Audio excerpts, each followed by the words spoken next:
হোসেন সাহেব আমাদের পুরো বিশ্বাসের সাথে খেলা করছে এবং এখনো খেলেন। কারণ রফিকুল আমিনের বাইরে আমরা যারা হোসেন সাহেবের মুখাপেক্ষি ছিলাম, হোসেন সাহেব আজকে 4 মাসে আমাদেরকে নিয়ে কি উদ্যোগ নিছে। আজকে আগামীকালকে রফিকুল আমিন প্রোগ্রাম বাতিল করছে, হোসেন সাহেব কি একটা স্টেটমেন্ট দিছে আমাদেরকে যে না আমরা তোমাদের সাথে আছি, তোমরা চিন্তা করো না। এই পর্যন্ত গত 4 মাসে হোসেন সাহেব কি করছে? উনি উনি শেখ হাসিনার মতো ভালো কেমন? কেউ ভালো না। আমি আপনারা যারা দেশে আছেন আমি আপনাদেরকে বলি, আমরা যারা বিদেশে আছি প্রয়োজনে আমাদেরকে নিয়ে আপনারা একটা ইয়ে করেন, আমরা এখান থেকে ফাইন্যান্সিয়াল সাপোর্ট দিব। প্রত্যেকটা থানায় থানায় আমাদের যে বিনিয়োগকারী মাত্র 5,000 টাকা বিনিয়োগ আছে, 5,000 টাকা বিনিয়োগকারীকে দিয়ে মামলা করান। একটা একই এলাকা থেকে একটা মামলা রবিবারে, একটা সোমবার, একটা মঙ্গলবার, একটা বুধবার, একটা বৃহস্পতিবার, যাতে করে সে পুরো মাস সারা বাংলাদেশে দৌড়াইতে থাকে। তার রাজনীতি তার পেছন দিয়ে দেবো। রাজনীতি আমাদের জীবন নষ্ট করতে সে রাজনীতি করবে, ব্যবস্থা করেন। কারণ মামলা করতে পয়সা বেশি যায় না। প্রত্যেকটা থানায় থানায় অন্তত 5-10টা করে মামলা করান। আমরা যারা বিদেশে আছি আমরা সবাই একে অপরের সাথে সমন্বয় করবো, টাকার ব্যবস্থা করবো ইনশাআল্লাহ। টাকার ব্যবস্থা করি, তার জন্য মামলার ব্যবস্থা করেন প্রত্যেকটা থানায় থানায়। ধন্যবাদ ভাইজান সবারই। সালাম আলাইকুম। ওকে, ধন্যবাদ। পিএইচডি সিরাজুল হক ভাইকে অনুরোধ জানাচ্ছি বক্তব্য দেওয়ার জন্য। সিরাজুল হক ভাই।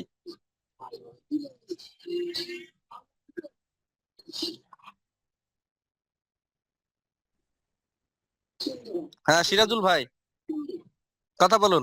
সিরাজুল ভাইকে আবার মিউট করে কে? একজনে কাজ করেন, একজনে।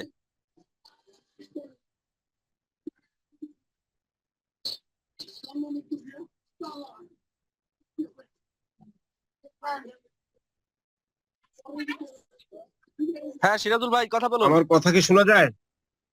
হ্যাঁ হ্যাঁ ক্লিয়ার। কথা কি ক্লিয়ার? কথা শোনা যায়? হ্যাঁ হ্যাঁ ক্লিয়ার ভাইয়া। জি, আসসালামু আলাইকুম ওয়া রাহমাতুল্লাহি ওয়া বারাকাতুহু। ডেস্টিনি সেন্ট্রাল পিএইচডি ফোরামের সবাইকে অন্তরের অন্তঃস্থল থেকে অনেক অনেক ধন্যবাদ। আসলে কথা বললে অনেক কিছু বলা যায়, এখানে কথা বলার জন্য আসি নাই। আমি শুধু জাস্ট আমার মনের যে ক্ষোভটা সেটা প্রকাশ করতে চাচ্ছি। সেটা হচ্ছে যে সেন্ট্রাল পিএইচডি ফোরামের কাছে আমার একটা বিনীত অনুরোধ, সেটা হচ্ছে যে প্রত্যেকটা জেলাওয়ারি বোরহান ভাই এবং আমাদের অন্যান্য লিডাররা যে কথাগুলো বলছেন যে আমরা প্রত্যেকটা জেলাওয়ারি একটা করে কমিটি করতে চাই, এবং এই কমিটিটা করলে যে জেলাগুলো আছে প্রত্যেকটা জেলা আমাদের যে পিএইচডি গুলো আছে আমাদের পিএইচডির সংখ্যা বেড়ে আসবে। আমাদের এখন যারা আমাদের সঙ্গে আসছে পিএইচডি গুলা যারা ঘুমন্ত অবস্থা আছে তারাও বেড়ে আসবে। আমরা প্রত্যেকটা জেলাওয়ারি কমিটি করে আমরা দুর্গাগতিতে আন্দোলন গড়ে তুলবো। এবং আমি তো প্রস্তুতি নিয়েছিলাম এবং আমি আপনার এই সেন্ট্রাল পিএইচডি ফোরামে আমি কমেন্টসও করছিলাম, বাট আমাকে কেউ সিদ্ধান্ত দেন নাই, এবং আমি ফেসবুকে পোস্টও দিয়েছি। প্রত্যেকটা জেলাওয়ারি আমি মামলা করতে প্রস্তুত। ঠিক আছে, শুধু আপনারা পিএইচডি সেন্টার ফোরাম যদি আমাকে অনুমতি দেয়, নোয়াখালী, ফেনী, লক্ষ্মীপুরে 3টা জেলা থেকে 300 মামলা পড়বে, 300 কমপক্ষে এক সপ্তাহে। শুধু আপনারা অনুমতি দেন, অনুমতি পেলে মনে করেন যে 300 মামলা একসাথে পড়বে। যতটুকু হয়রানি হয়েছি, যতটুকু লাঞ্ছিত হয়েছি, যতটুকু অপমানিত হয়েছি আর হতে চাই না। রফিকুল আমিন বলেন, মোহাম্মদ হোসেন বলেন, কাউকে চিনি না। চিনি একটাই, ডেস্টিনির কর্ম ফেরত চাই, ডেস্টিনি বিনিয়োগ ফেরত চাই। এই দুইটা ছাড়া বিকল্প আর কিছু জানতে চাই না। যে দুইটা দিতে রাজি হবে তাকে সাধুবাদ জানাবো, তার পিছিয়ে হাঁটবো। সে কে ডাজন্ট ম্যাটার। থ্যাংক ইউ ভাই, থ্যাংক ইউ সিরাজুল ভাই, থ্যাংক ইউ। ধন্যবাদ। সবাই ভালো থাকবেন, সুস্থ থাকবেন, এই অটোমের জন্য একটু দোয়া করবেন। আমি শারীরিকভাবে অসুস্থ। আসসালামু আলাইকুম।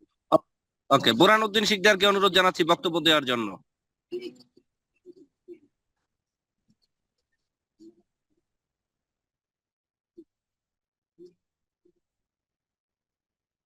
বুরহানুদ্দিন শিকদার। জি জি ওয়াসিম ভাই, আপনি যদি আমাকে একটু পরে দেন ভালো হয়। হ্যাঁ আচ্ছা ঠিক আছে। আজকে মিটিং শর্ট হবে, অত বড় মিটিং হবে না তো। আমার মনে হয় যে সবাই শর্ট করে কথা বলবে। সোহেল ভাই, সোহেল ভাই, সোহেল রানা।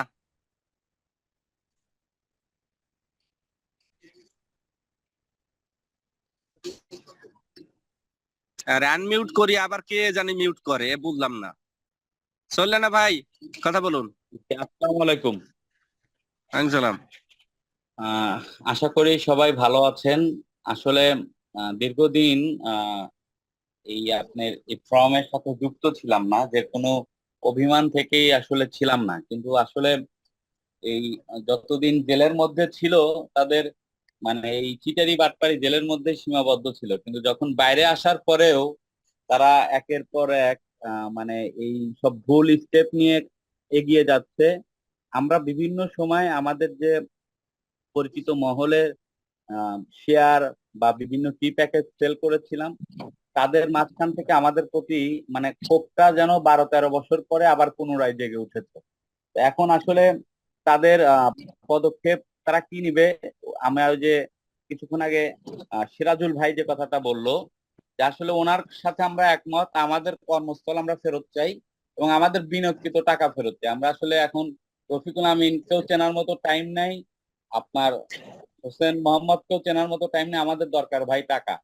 কারণ এখন মানুষের সামনে এমন একটা অবস্থা হয়েছে যে একটা আগুন নিভাই ছিল, সেই আগুনটা কিন্তু জ্বলে উঠলো, ওঠার পরে তার বিভিন্ন এখন পর্যন্ত প্রতারণা গুলো মানে আসলে আমরা সহ্য করতে পারতেছি না। তো এই জন্য আপনারা যে উদ্যোগটা নিচ্ছেন, প্রত্যেকটা জেলা পর্যায় থেকে যদি মানে এরকম কমিটি গঠন করে এবং সুপরিকল্পিতভাবে যদি প্রত্যেকটা থানা থেকে মামলার প্রক্রিয়া করা যায়, তাহলে আমার মনে হয় এটাই বেটার হবে।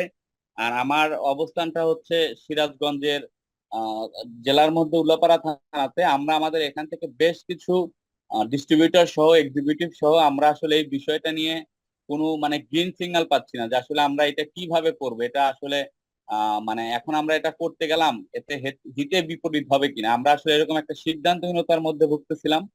তো আজকে এই মিটিং এ অ্যাটেন্ড হওয়ার পরে যতটুকু বুঝতে পারছি যে আপনারা সবাই সবাই যদি সুপরিকল্পিতভাবে একটা সিদ্ধান্ত নেন, তাহলে আমার মনে হয় যে এইটাই কার্যকারী উদ্যোগ হবে। কারণ তাদের এই রাজনীতি করবে কি, তারা কি করবে এটা আমাদের দেখার দরকার নেই। আমাদের গ্রাহক 45 লক্ষ পরিবারের মাঝে যারা এখনো মানে মুনাফিক মির্জাফরের ভূমিকা নিচ্ছে, যারা রফিকুল আমিনের এখনো পা চাটা গোলামের মতো আছে, কিন্তু যারা সাধারণ মানুষের কাছ থেকে টাকা অর্থ সম্পদ নিয়ে মানে এই প্রতিষ্ঠানে করেছিল, তারা আজকে বিনিয়োগকৃত টাকা ফেরত না পাওয়ার কারণে, যাদের মাধ্যমে বিনিয়োগ করেছিল, আজকে আমার সে ভাইগুলো অনেকেই দেশের বাইরে আছে এবং আমরা দেশে থেকেও আমরা আমাদের পলায় বেড়াইতে হচ্ছে, লুকায় বেড়াইতে হচ্ছে। তো আসলে এইভাবে কোনো জীবন চলে না।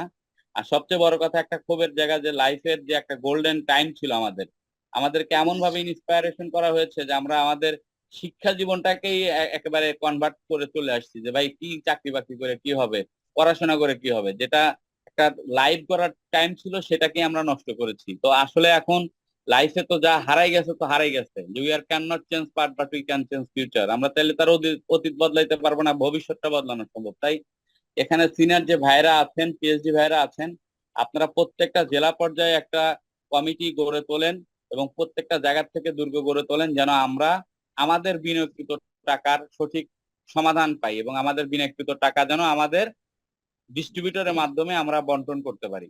ধন্যবাদ সকলকে। ওকে, ধন্যবাদ। সৈয়দ আজিজ ভাইকে অনুরোধ জানাচ্ছি বক্তব্য দেওয়ার জন্য। সৈয়দ আজিজ।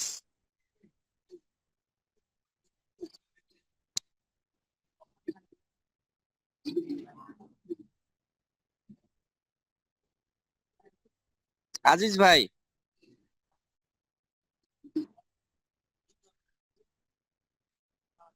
সৈয়দ আজিজ ভাই হ্যান্ড রাইজ করেছেন, আপনি কথা বলুন। আর যারা বক্তব্য দিবেন তারা হ্যান্ড রাইজ করুন।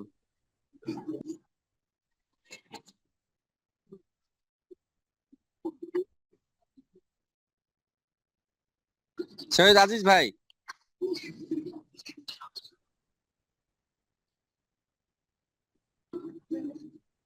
ওকে, ইব্রাহিম বাবু পিএইচডি কে অনুরোধ জানাচ্ছি বক্তব্য দেওয়ার জন্য। ইব্রাহিম বাবু।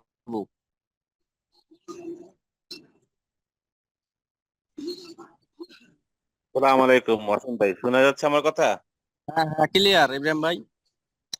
জি জি ভাই, অনেক কথাই তো বলার আছে, কিন্তু সংক্ষেপে আমি কিছু কথা বলবো। যে রফিকুল আহমেদ স্যারকে আমি অনেক কাছের থেকে অনেকবার কথাবার্তা বা অনেকবার বসা আমার পড়ছে। তো উনি একজন দাবা খেলোয়াড়, যেটা দাবার গুটি চালতে পারে খুব সুন্দর, নিখুঁত ভাবে। তো ওনার যে টেকনিক, 13 তারিখের প্রোগ্রামে আগে উনি ছিল একজন ভিলেন।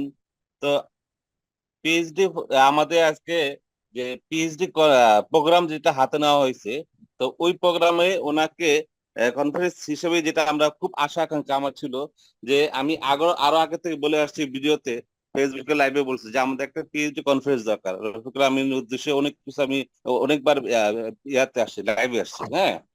তো আজকে যে কনফারেন্সটা উনি থাকবে না, আমি যতটুকু মানে শোনার পরে আমি হাসলাম। এটা তো আমি কালকে আমার কাছে 3বার ফোন আসছে, 3 জনে ফোন দিচ্ছে, নাম বলবো না, উনি থাকবে না। তো আমি বলতে চাই আমরা যে যারা উদ্যোক্তা নিয়েছি উনি থাকবে না, তো থাকবে না ঠিক আছে, তো প্রোগ্রামটা ক্যান্সেল করাটা প্রয়োজন ছিল না। প্রোগ্রামের জায়গায় হয়ে যেত, একটা শোডাউন হয়ে যেত।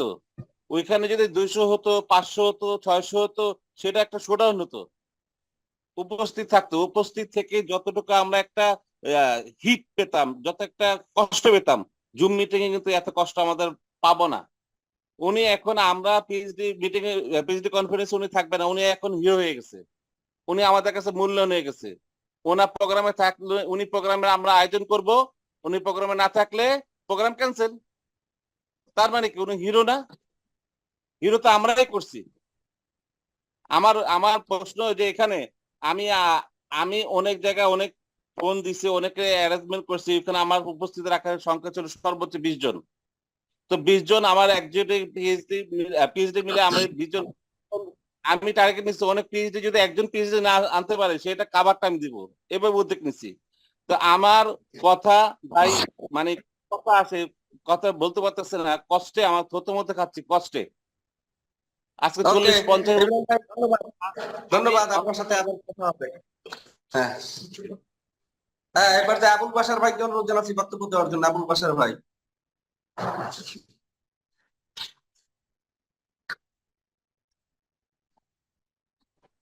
আবুল বাশার ভাই। সালাম আলাইকুম। ওয়ালাইকুম সালাম। ওয়ালাইকুম আমি সালাম। আমি পটুয়াখালী থেকে বলছি, পটুয়াখালী জেলা সদরে আমার বাসা। আমি আপনাদের এই প্রোগ্রামে রিসেন্ট আমি ইনভলভ হতে পেরেছি। এর আগে আহ, আহ, এই যে রফিকুল আমিন সাহেবের যে জামিনের আগ মুহূর্ত থেকে আপনাদের এই পরিকল্পনা আমি কিছুটা আমাদের কলাপাড়া সুজন ভাইয়ের মাধ্যমে জানতে পেরেছি। যাই হোক, আমার মূল বক্তব্য হইলো এখনো এই আমাদের সাধারণ ডিস্ট্রিবিউটাররা এই রফিকুল আমিনকে, এই সিরাজুল মনিরকে, এই ইঞ্জিনিয়ার শহীদকে এখনো ভালোবাসে এবং বিশ্বাস করে। সেক্ষেত্রে আমার প্রশ্ন হলো এটা, যে এদেরকে এখনো আমরা এবং আমাদের এই গ্রুপে আজকে যারা সংশ্লিষ্ট হয়েছি তাদের মাধ্যমে ব্যাপকভাবে তাদেরকে হাইলাইট করা যাচ্ছে না বা হচ্ছে না, যে তারা কতটুকু বিতর্কগতভাবে কতদূর কোথায় নিয়ে গেছে, ডেস্টিনিটাকে কোথায় নিয়ে গেছে এবং কতটা খারাপ এবং জঘন্যতম কাজ তারা করতেছে। এই জন্য এদেরকে বিভিন্ন ভাবে প্রচারণার মাধ্যমে হোক বা যেভাবেই হোক আমাদেরকে জাগ্রত করা উচিত, যে সাধারণ ডিস্ট্রিবিউটররা যেন জানে, সাধারণ বিনিয়োগকারীরা যে জানে যে এরা কতটা খারাপ প্রকৃতির মানুষ, এবং এদেরকে যতটা এখনো ভালো জানে, এই থেকে তাদেরকে আরো মনে করেন যে জঘন্যতম কাজগুলোর যে প্রমাণ স্বরূপ তাদেরকে দেয়া দরকার। সেটা আমি মনে করি আমাদের এই কয়জনের মাধ্যমে হচ্ছে না, যেটা বিগত কয়েকটা প্রোগ্রামে আমি আপনাদের সাথে সংশ্লিষ্ট হয়ে জানতে পেরেছি। আর হলো প্রত্যেকটা জেলাওয়ারি থেকে যে উদ্যোগ নেওয়া দরকার, সেটা আমি পটুয়াখালী জেলার কলাপাড়ার সুজন ভাই এবং আমি আপনাদের সাথে আছি। আর সার্বক্ষণিক যে কোনো মূল্যে যা দরকার, কারণ সিরাজুল মনিরের সাথে আমার অনেক কথাও হয়, বাট আমি সুজন ভাইয়ের মতে মত এবং আপনার যে আমাদের এই পিএইচডি স্যারদের যে কথাগুলো শুনলাম, এতে আমাদের এই যারা আমরা আপনাদের পিএইচডি হতে পারি নাই তাদেরও এখন ক্ষোভ, কিন্তু এই ক্ষোভটা কিন্তু সবার ভিতরে তৈরি করা দরকার। এই ক্ষোভটা মনে করেন হয়তো সুজন ভাই আর আমার ভিতরে লিমিটেড, এইটা মনে করেন আমার যদি 1000 ডিস্ট্রিবিউটর থাকে তাদেরকে জানান দেওয়া উচিত যে রফিকুল আমিন কি করতেছে। এই যে মোহাম্মদ হোসেনের কথা বললো, XYZ, এরা যে যা মানে জঘন্যতম কাজগুলো করে আসছে বা করতেছে, প্রতিদিন সময় নষ্ট করে আমাদেরকে মনে করেন ধূলিসাৎ করে দিচ্ছে, এইগুলার পরিণতি কোথায় গিয়ে দাঁড়াবে এইগুলা কিন্তু সাধারণ ক্রেতা পরিবেশকরা জানতেছে না। অতএব সেজন্য আমার রিকোয়েস্ট থাকবে, যে কোনো ভাবে হোক, মিডিয়ার মাধ্যমে হোক অথবা আমাদের এই সোশ্যাল মিডিয়া হোক, XYZ এর মাধ্যমে জানান দেওয়া অতি জরুরি। প্রয়োজনে পোস্টারিং করবো, প্রয়োজনে প্রত্যেকটা থানারি গিয়ে আমরা মনে করেন মিটিং করে জানান দেব, প্রয়োজনে হোয়াটসঅ্যাপ মিটিং করব, গ্রুপ মিটিং করব। কিন্তু এইটা দেখতেছি হয়তো আপনারা সেন্ট্রাল পিএইচডি যারা আছেন তাদের ভিতরে সীমাবদ্ধ, এইটা এখনো ব্যাপক না। এখনো রফিকুল আমিনকে অনেকে স্যালুট করে, অনেকে ভক্তি করে, অনেকে তার পানি পড়ার জন্য ব্যাকুল হয়ে গেছে, কিন্তু তারা জানেই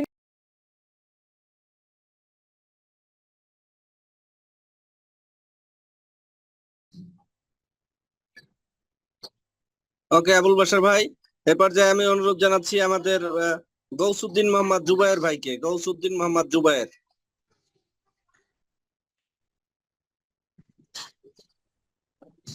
আসসালামু আলাইকুম। আমি ওয়ালাইকুম চট্টগ্রাম থেকে আসসালাম। বলছি, গৌসুদ্দিন মোহাম্মদ জুবায়ের। আমি আপনাদের সাথে আছি কম বেশ 2018 সাল থেকে।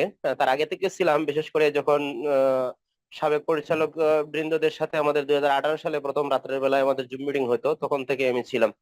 তো অনেক দিন থেকে অনেক ধৈর্য, অনেক আশা, অনেক স্বপ্ন নিয়েই কিন্তু সময় কাটাচ্ছি। মনে হয় এই বুঝি আমাদের কাজ আবার শুরু হবে, এরকম করে করে অনেক দিন চলে গেছে।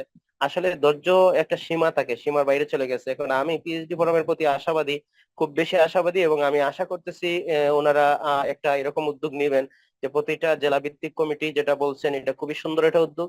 আর প্রতিটা থানা ভিত্তিক আমাদেরকে যেমন কাজের জন্য প্রস্তুতি নিতে হবে, এবং কাজের জন্য যারা বাধা দিচ্ছে তাদের বিরুদ্ধে আমাদের আইনি প্রক্রিয়া যেতে হবে, না হাত তোলা যাবে না গালি দেওয়া যাবে। এর চেয়ে বেশি মানে কার্যকর হবে আমরা যদি জেলা ভিত্তিক, যদি আপনারা একটা উদ্যোগ নেন যে জেলা ভিত্তিক কমিটি হবে, এবং কমিটির নেতৃত্বে প্রতিটা থানা ভিত্তিক আমাদের যেমন করে কাজের জন্য, আমাদের বিজনেসের জন্য আমাদের প্ল্যান আগে মানে অগ্রসর হতে হবে, একইভাবে আমাদের কাজ করতে হবে কি আইনি পদক্ষেপে যাইতে হবে। যারা আমাদের জীবন যৌবন নিয়ে খেলা করেছে, করতেছে, আরো সামনে করার সম্ভাবনা আছে, এদেরকে যদি আমরা প্রতিহত না করতে পারি তাহলে আমাদের অগ্রযাত্রায় ভিন্নভাবে ওরা নস্যাৎ করে দিবে। যখন একটা প্রোগ্রাম আয়োজন করা হয় তখন ওনারা একটা বানচাল করে দেয়, কারণ করতে পারতেছে এই জন্য এদের ইমেজ ইমেজ এখনো আছে, এই জন্য এজন্য এদেরকে আইনি ভাবে ইমেজ এদেরকে ধরে নিয়ে মানে একদম মানে চিহ্নিত প্রতারক হিসেবে এদেরকে মামলা করে রাখতে হবে, যাতে ওরা আর পালাইতে না পারে, এবং আমাদের কাজ ধীরে ধীরে হইলেও আগাবে, কোনো সমস্যা হবে না। কিন্তু আমরা যত গতিতেই আগাই, ওরা আরো গতিতে এদেরকে ওই আমাদের কার্যক্রম গুলোকে ওরা নস্যাৎ করে দিবে। এজন্য আমি স্পেশালি বলবো, ইঞ্জিনিয়ার শহীদ, সিরাজাম মুনির, আবুল হাসান সহ আমরা যাদের নাম জানি, এদের নাম চিহ্নিত করে, হ্যাঁ, এদের মূল হুতা যিনি আছে উনি সহ সবাই মানে ওনাদেরকে নির্দিষ্ট ডকুমেন্টের ভিত্তিতে আইনি প্রক্রিয়া ওদেরকে নিয়ে আসতে হবে। আমাদের আর যদি আমরা অপেক্ষা করি, কয়দিন পরে ওরা কিন্তু পালিয়ে চলে যাবে। ওরা পালিয়ে যাওয়ার পরে তখন কিন্তু লোকজন, আমাদেরই ডিস্ট্রিবিউটরদেরকে আমরা সাফার করতে হবে, তখন কান্নাকাটি করবে যে ডেস্টিনির কারণে এই হয়েছে সেই হয়েছে।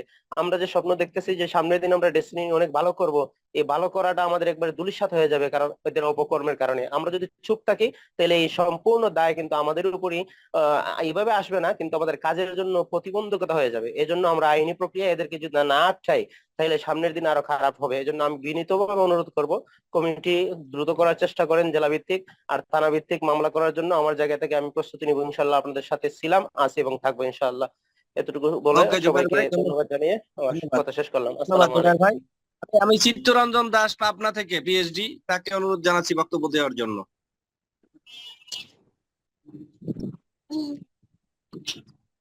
চিত্তরঞ্জন দাস।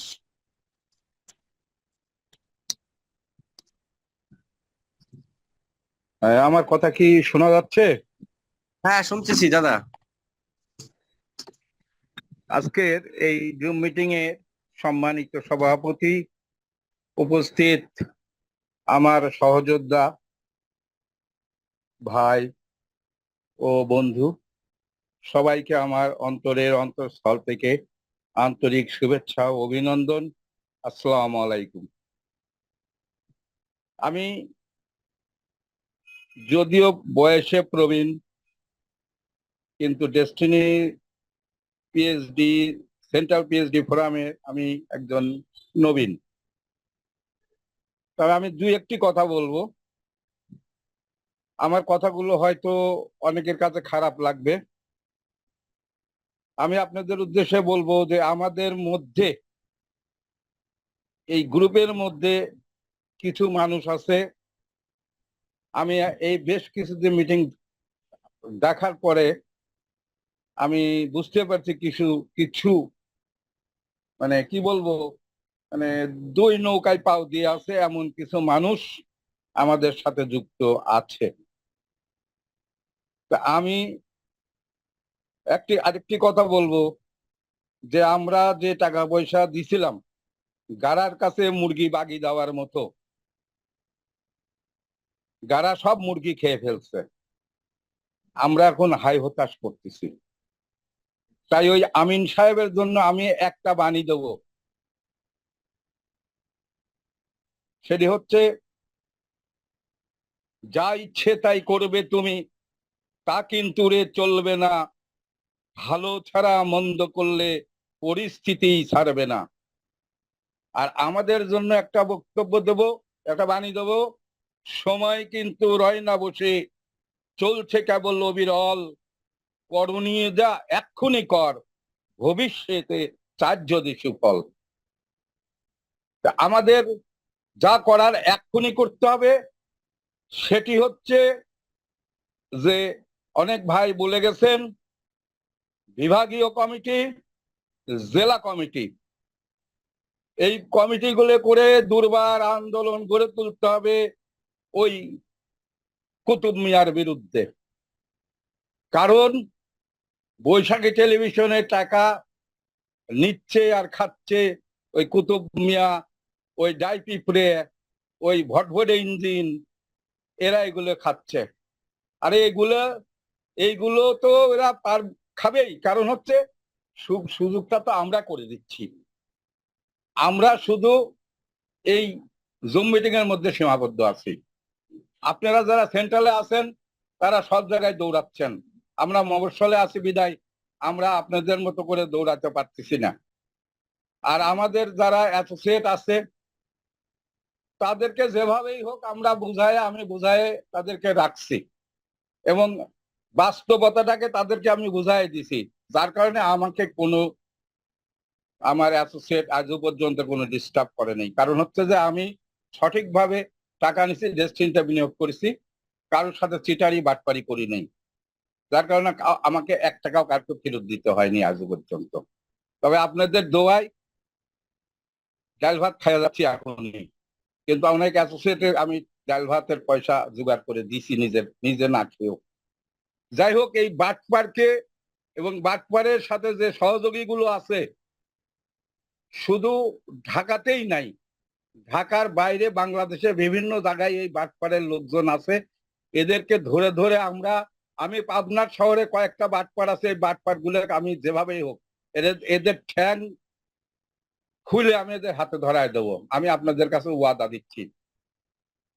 ধন্যবাদ। ঠিক আছে, ধন্যবাদ। আপনারা সবাই ভালো থাকবেন, বেশি কিছু বলতে চাই না, কারণ সময়। সবাই ধন্যবাদ দাদা, থ্যাংক ইউ। আমরা 2 মিনিটের জন্য বক্তব্যের প্রত্যাশা করছি। 2 মিনিট, আপনার সর্বোচ্চ টাইম 2 মিনিট। এখানে অনেক বক্তা আছে, অনেকে হ্যান্ড রাইজ করেছেন, কথা বলবেন। আলহাজ আলী ভাই পিএইচডি, আলহাজ আলী পিএইচডি, বোধহয় সিরাজগঞ্জ থেকে, আপনি আপনার বক্তব্য তুলে ধরবেন। আপনাকে আনমিউট করে দিচ্ছি।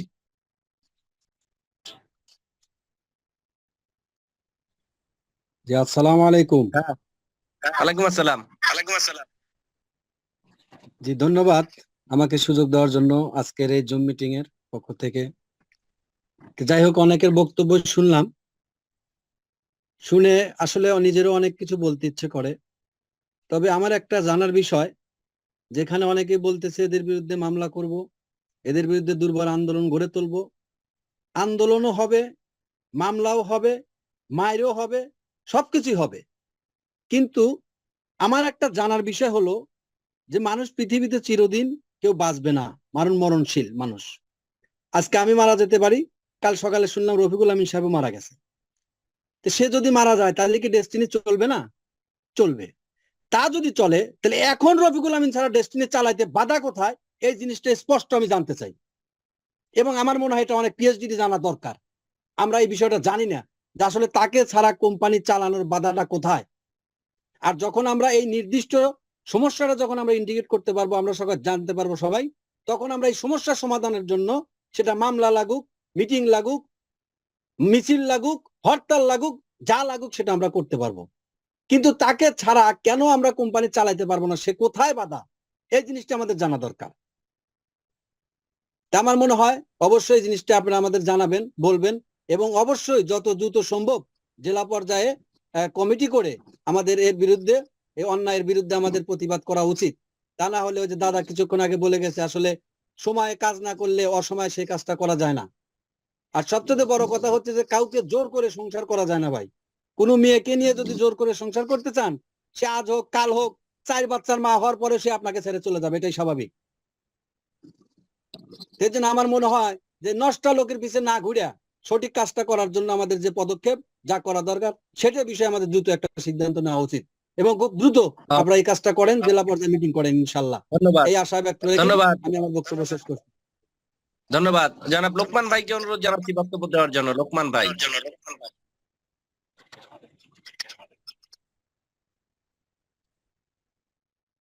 জি, আসসালামু আলাইকুম।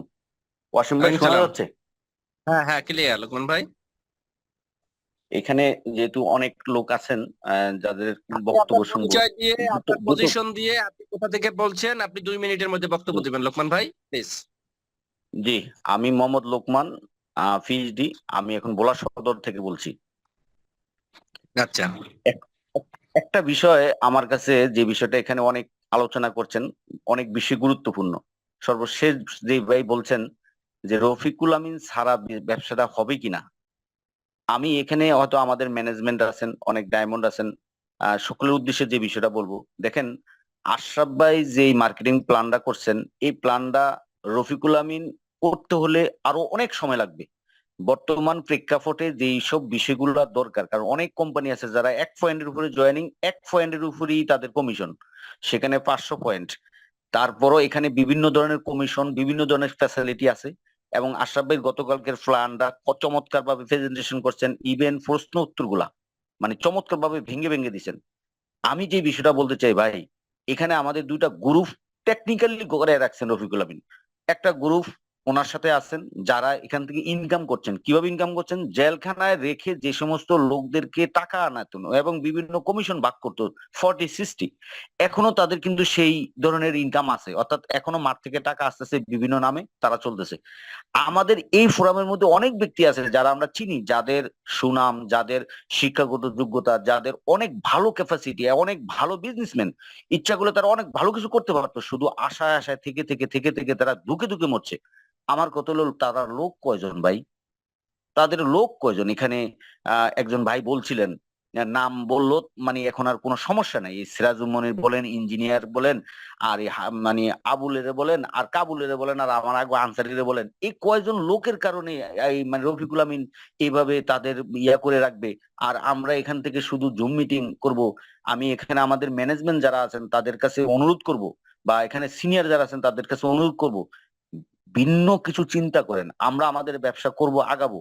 হয়তো দুটা জিনিস, আমরা এখন ওনাদের বিপক্ষে আমরা মিছিল মিটিং করতে পারি, আমরা আন্দোলন করতে পারি, আমরা প্রেস ক্লাবে সমাবেশ করতে পারি, বাংলাদেশের প্রতিটা জেলায় একসাথে করতে পারি, কিন্তু এটা কিন্তু মাঠে ঘাটে আর হিতে বিপরীত হবে কিনা, অথবা এই 4-5 জন ব্যক্তির সাথে মোকাবেলা করার কোনো পদ্ধতি আছে কিনা, যদি পদ্ধতি থাকে তাহলে বলেন, স্পেশাল খালি মেসেজ দেন, জায়গা মতো চলে আসবো। কারণ এই 4-5 জন লোকের কারণে সারা কোম্পানিটা ধ্বংস হয়ে যাবে। রফিকুল আমিন তাদের পিছনে পিছনে ঘুরবে, তাদের টেকনিক নিয়ে ঘুরবে, সে ইনকাম করবে, আর সে ডেস্টিনিকে মানে বন্ধ রাখার জন্য যত ধরনের ষড়যন্ত্র সবকিছু করবে।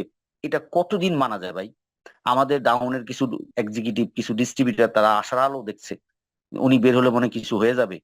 দুঃখজনক যে এখন তাদের ভিতর হতাশা বাড়তেছে এবং তাদের ভিতর আরো আক্রোশ বাড়তেছে। ফোন আগে আসতো মনে করেন হয়তো মাসে 2-4-5টা, এখন ডেইলি আসে অন্তত 2-4-5টা। এগুলা বন্ধ করার জন্য যারা ম্যানেজমেন্ট আমাদের এখানে উপস্থিত থাকতে পারেন, আমি তাদের কাছে অনুরোধ করব, এবং আশরাফ ভাইকে সহযোগিতা করার জন্য। আশরাফ ভাইয়ের যে মার্কেটিং প্ল্যান, এখানে উনি বারবার একটা কথা বলছেন, নতুন আইডিয়া ফাইলে উনি লিখে রাখছেন, কোট করছেন যে হ্যাঁ এটা আমরা সংযোজন করার চেষ্টা করব।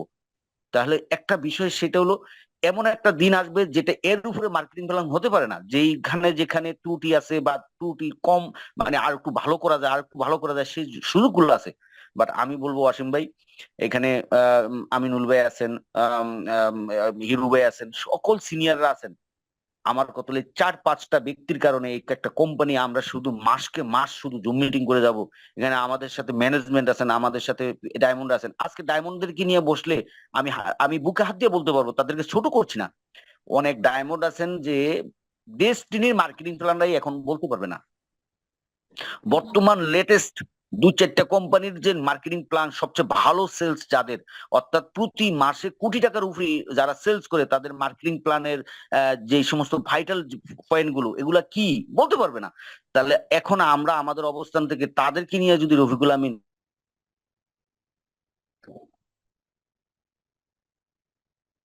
ওকে, ধন্যবাদ লোকমান ভাই। আমরা আবার কথা শুনবো। এ পর্যায়ে হ্যান্ড রাইজ করার জন্য অনুরোধ জানাচ্ছি, যদি কেউ বক্তব্য দিতে চান হ্যান্ড রাইজ করুন কথা বলার জন্য। এ পর্যায়ে বক্তব্য রাখার জন্য অনুরোধ জানাচ্ছি আহ কিরণ ভাই।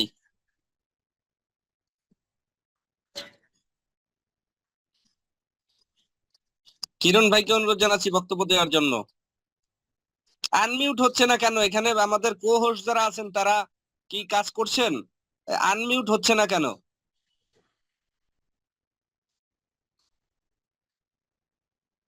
হ্যালো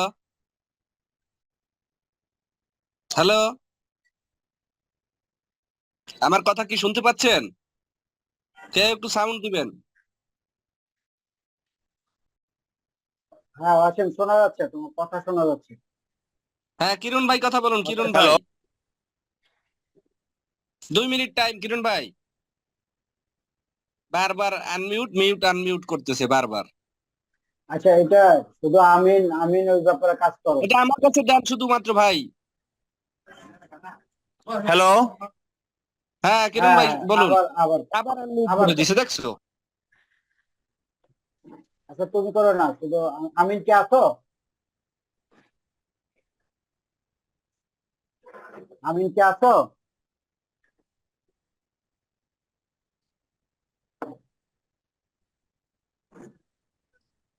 হ্যাঁ, এখন কিরম ভাই কথা বলো। হ্যাঁ কিরণ ভাই, দেখছো আবার আনমিউট হচ্ছে। আবার করো। কো-হোস্ট এটা একজনকে আমি করেন, করে কো-হোস্ট একজনকে করেন প্লিজ, ডিস্টার্ব হচ্ছে বারবার। আমি তো করে দিলাম।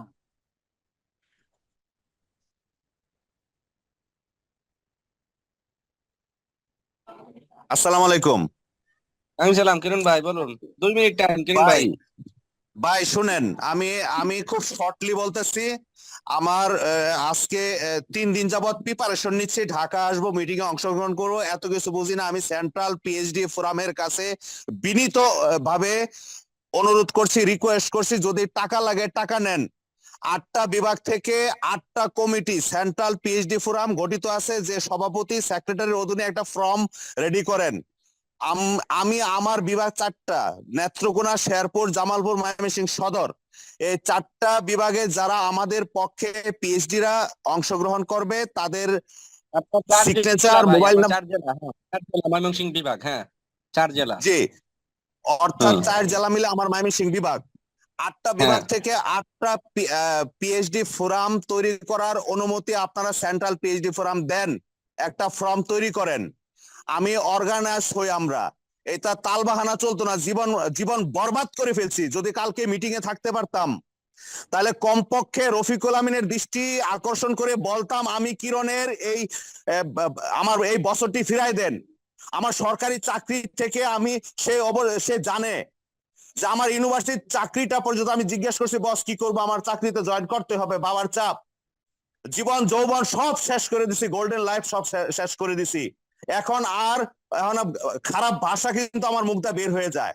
এখন এখানে 115 জন উপস্থিত, এত কিছু বুঝি না। হয়তো কোম্পানি চালু কর, নাহলে আমাদের টাকা দে, সোজা কথা, একদম স্ট্রেট।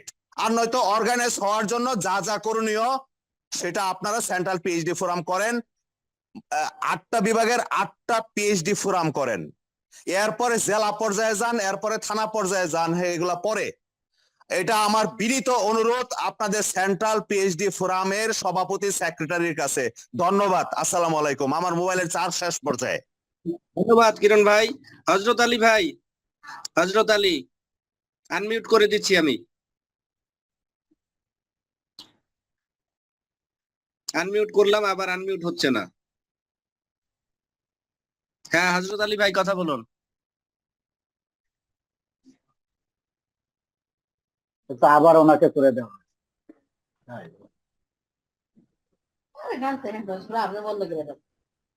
আসসালামু আলাইকুম। কথা বলেন। ভাই কথা বলুন। জি, সবাইকে ধন্যবাদ। আজকের মিটিং যারা আয়োজন করেছেন আপনাদেরকেও ধন্যবাদ। অত্যন্ত দুঃখের সহিত বলতে হয়, ইনফরমেশন গুলো শুধু দিচ্ছি। হ্যাঁ, আমি তো বয়সে আপনাদের হচ্ছে ছোট, শিক্ষিত কম ভাই। হ্যাঁ, আমার যে একটা অনুরোধ, আপনারা যদি রাখেন তাহলে রাখতে পারেন। প্রায় 2 মাস আগে আমরা বসেছিলাম যে আমরা বিভাগীয় কমিটিগুলো ঘোষণা করব। আমাদের উদ্দেশ্য ছিল এনিহাও ডেস্টিনি 2000 লিমিটেড চালু করা। ডেস্টিনি 2000 লিমিটেড চালু করার ক্ষেত্রে রফিকুল আমিনের কোনো ভূমিকা নাই। সে বাইরেও নাই, সামনেও নাই, পিছেও নাই, সে বোর্ডেও নাই। সে চাইতেছে তার ক্ষমতাটাকে পুনর্গঠন করার জন্য, ক্ষমতাটাকে নেওয়ার জন্য। আর ক্ষমতাটা সে নিতে পারলে সে আবার কোটি কোটি টাকা আমাদের কাছ থেকে হাতায় নেওয়ার চেষ্টা করবে, যে আমি এবার সিইও হয়েছি, এমডি হয়েছি, আমাকে এবার 50 কোটি টাকা দেন, কোম্পানি চালু করি। সে হচ্ছে মোস্ট গ্রেডি পিপল। তো যাই হোক, আমরা সেদিকে যাচ্ছি না। এন্টারপ্রাইজের সৌজন্যে আমি অল্প যোগ্যতা সম্পন্ন লোক আপনাদেরকে বলতেছি, সাইদ ভাই, স্বপন ভাই, গোফরন ভাই সহ আমরা ড্রিম ডেস্টিনি যারা আছে, আশরাফ ভাই সহ একটা জরুরি মিটিং ডাক দিয়ে যদি কোম্পানি চালু করতে হয়, তাহলে প্রথম কথা হচ্ছে রফিকুল আমিনকে একটা সাইডে রাখেন, বাম পকেটে রেখে দেন। রফিকুল আমিনকে বাম পকেটে রাখেন। রফিকুল আমিনের লেজের মধ্যে গিয়ে দৌড়ানোর সুযোগ নাই। রফিকুল আমিনের কাছে যাওয়া আমাদের ঠিক হয় নাই। আমরা চাইছিলাম ঐক্যের জন্য, কিন্তু সে এইটা নিয়ে আবার ফায়দা লুটার চেষ্টা করছে। আমি সেন্ট্রাল পিএইচডি ফোরামকে অনুরোধ করব, যদি ভাই ব্যবসা করেন, কোম্পানি চালু করতে চান, যদি টাকা পয়সা লাগে তাও নেন, নিয়ে 8টা বিভাগে সেন্ট্রাল পিএইচডি ফোরামের আন্ডারে 8টা বিভাগে 8টা কমিটি ঘোষণা করেন। সেই কমিটি জেলা কমিটিকে গঠন করবে। এরপরে প্রত্যেক জেলা থেকে ড্রিম ডেস্টিনি এন্টারপ্রাইজ, আপনার কত পিএইচডি লাগবে? ড্রিম ডেস্টিনি এন্টারপ্রাইজের যদি স্বপ্ন বাস্তবায়ন করতে চান, তাহলে প্রথমেই কমিটি লাগবে। কারণ আপনি আমি সেন্ট্রাল পিএইচডি ফোরাম ঢাকায় বসে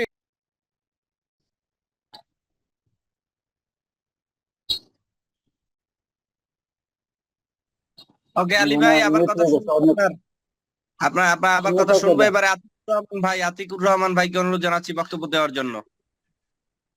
আসসালামু আলাইকুম, ধন্যবাদ সালাম। সকল বিজনেস পার্টনারদেরকে। যাই হোক, আমি অল্প কথা বলবো। বিষয়টা হচ্ছে যে কোনো কাজ করতে গেলে প্রথমে পরিকল্পনা লাগে। আমরা কিন্তু পরিকল্পনা করেছিলাম, বাট সব সময় আমি দেখছি যে আমাদের সেই মূল পরিকল্পনা থেকে আমরা বিচ্যুত, মানে লাইনচ্যুত। এখানে যে সিদ্ধান্তটা নেওয়া হয় সেই সিদ্ধান্তটা পরিপূর্ণভাবে আমরা পালন করছি না। আমাদের কাজের ধারাবাহিকতা মানে ঠিক রাখাটা আমাদের জরুরি। এটা যদি আমরা করতে পারতাম, তাহলে হয়তো অনেক আগেই আমাদের এই মানে যে প্রবলেম গুলো হয়েছে এগুলো আমরা সলভ করতে পারতাম। এবং এখানে আমি যতটুকু বুঝতে পারছি যে এখানে আমাদের অনেক ব্যক্তিকে ডিভাইডেড করা হচ্ছে, যেহেতু আমরা একত্রিত হতে পারছি না। যে এই ডিভাইডেড করার কারণেই কিন্তু আজকে রফিকুল আমিনের শক্তি বাড়তেছে, আমাদের শক্তি দেখছি যে যতটা বৃদ্ধি পাওয়ার কথা সেটা হচ্ছে না, বরং আমরা কি বিচ্ছিন্ন হচ্ছি। তো আমার পূর্ণ দাবি যে প্রথম যে পরিকল্পনাগুলো করা হয়েছিল, যে আমাদের ড্রিম ডেস্টিনি, এটাকে অ্যাক্টিভ করে নিয়ে খুব দ্রুত যে কমিটিগুলোর কথা বলা হচ্ছে, অত্যন্ত গুরুত্বপূর্ণ ইনফরমেশন এগুলো। এটা আমরা আশা করি যে দ্রুত বাস্তবায়ন।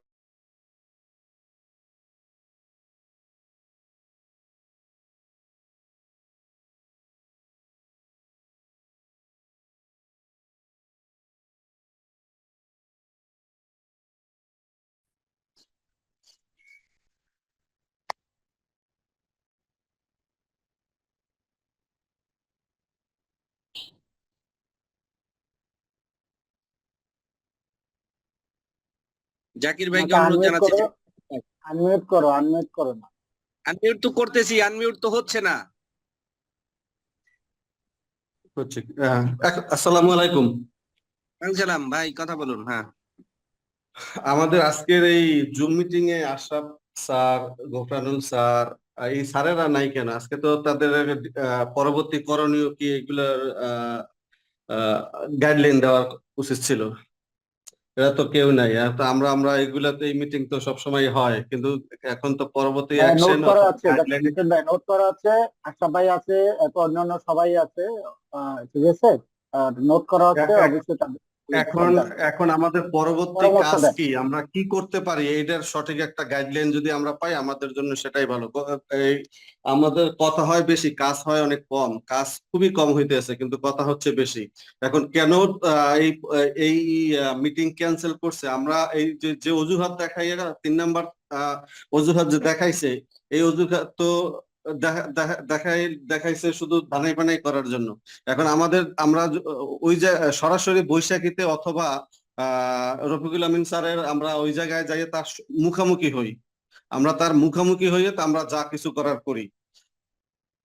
আমাদের স্যারেরা যেন আমাদের সঠিক গাইডলাইনটা দেয় এবং অ্যাকশন মানে খুব কঠিন ভাবে আমাদের অ্যাকশন নেওয়ার সময় এখন। আমি আমাদের অনেক সিনিয়ররা আছে আমার টিমেরই, তারা গা বাছাইয়া চলতেছে, তারা বিভিন্ন ভাবে চলতেছে। এরকম তো নাই, সবাই কেউ সামনে আসে, যে কিছু কিছু লোক সামনে এসে কথা বলে তাদের, এবং এগুলা শুনছি যে তাদের লিস্ট করা হচ্ছে।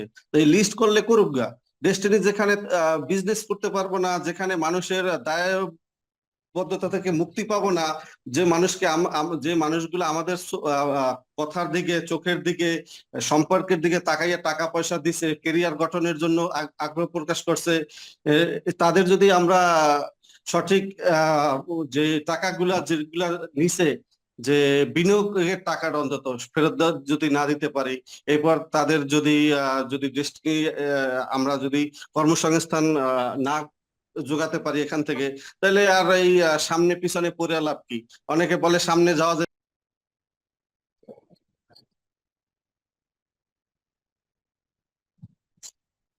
বাদশা ভাইকে অনুরোধ জানাচ্ছি, বাদশা ভাই।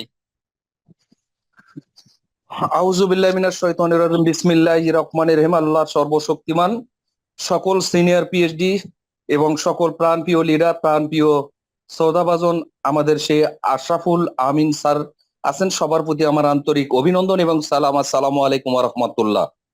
আমি বিনয়ের সহিত আপনাদের কাছে কিছু প্রশ্ন করতে চাই, যে আসলেই দেখেন, আমরা আজ থেকে 6 মাস 7 মাস রফিকুল আমিন বের হওয়ার আগে থেকে আমরা এই মিটিং মিছিল গুলো করতেছি, করে মানে ওই যে ঘুমিয়েছিল শিশু মায়ের কোলে। জসিম স্যার, আমার মাইক্রোফোন কথা শেষ না হওয়া পর্যন্ত মিউট করবেন না প্লিজ স্যার, আনমিউট করবেন না স্যার, কথা বলুন। আমি আপনাদের কাছে বলতে চাই, আজকে যতজন কো-হোস্ট আছেন, এই যে পিএইচডি স্যাররা যারা কথা বলে যাচ্ছেন, আসলে আপনারা এটা কি নোট ডাউন করতেছেন, না আপনারা প্রতিনিয়ত এরকম মিটিং এ ডাকবেন আর আমরা গাদার মতন মিটিং এ এসে খালি আপনাদের কথা শুনে যাব?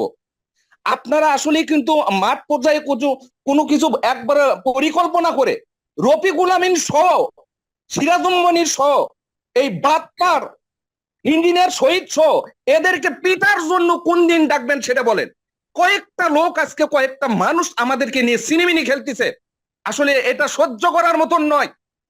আজ থেকে 7 মাস আগে ধরে এটা আমার পুরো টিমটা নিয়ে যখন কথা বলছি, মায়ের কোলে শিশু ঘুমিয়েছিল 12টি বৎসর, এদেরকে যখন আমরা জাগিয়ে দিয়ে এনএফসি করালাম, মিটিং এ নিয়ে আসলাম, রফিকুল আমিন বের হয়েছেন, এই দিন গুড নিউজ গুলো যখন দিলাম, দেওয়ার পর থেকে এখন এলাকাতে আমি প্রত্যেক বছর যাচ্ছিলাম, এই বছর আমি জানি আর আমার বাবা মার সাথে ঈদ করা হবে না।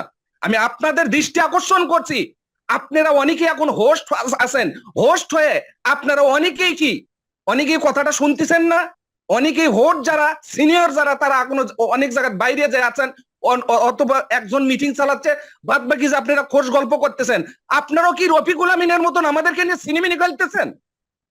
জবাব দেবেন ভাই।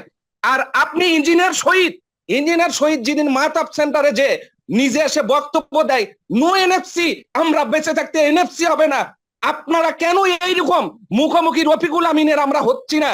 যে রফিকুল আমিনকে বলবো যে মিস্টার রফিকুল আমিন, তুই কোম্পানি নিয়ে আর সিনেমিনি করতে পারবি না, কারণ তুই আমাদের জান জৈবন, আমাদের মান ইজ্জত, একটা মানুষ 45 লক্ষ মানুষকে ঘর ছাড়া করেছে, আত্মীয় স্বজনের সাথে সম্পর্ক নষ্ট করেছে, বাবা মা সন্তানের চিন্তা না, অসংখ্য মানুষ মারা গেছে হাত ফেল খায়, অসংখ্য মানুষ হার্ট অ্যাটাক করেছে, অসংখ্য মানুষ দেশ ছেড়েছে, এই একজন কারণে, বাটপার রফিকুল আমিনের কারণে আবারও জেল থেকে বের হয়েছে এই বাটপারি শুরু করেছে।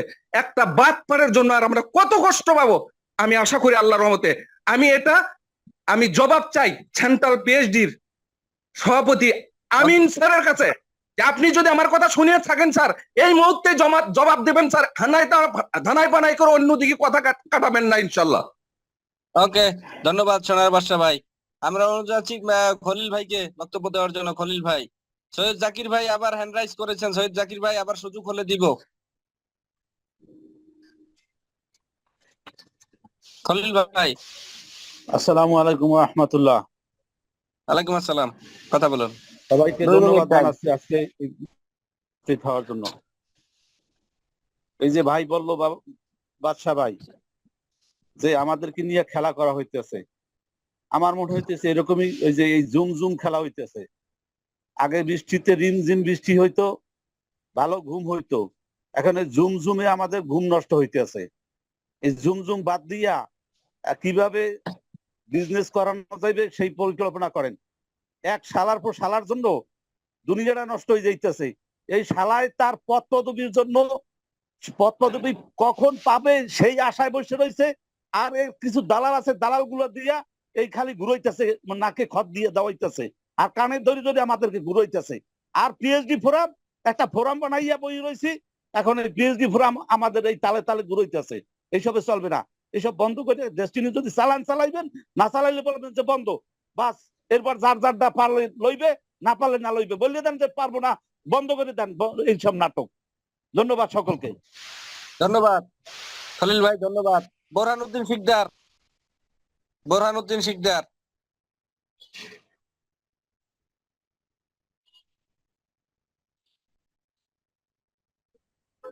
জি, আসসালামু আলাইকুম। ওয়ালাইকুম আসসালাম, কথা বলুন। জি জি, ধন্যবাদ ওয়াসিম ভাইকে। আজকের এই প্রোগ্রামে যারা যারা আছে সকলকে ধন্যবাদ।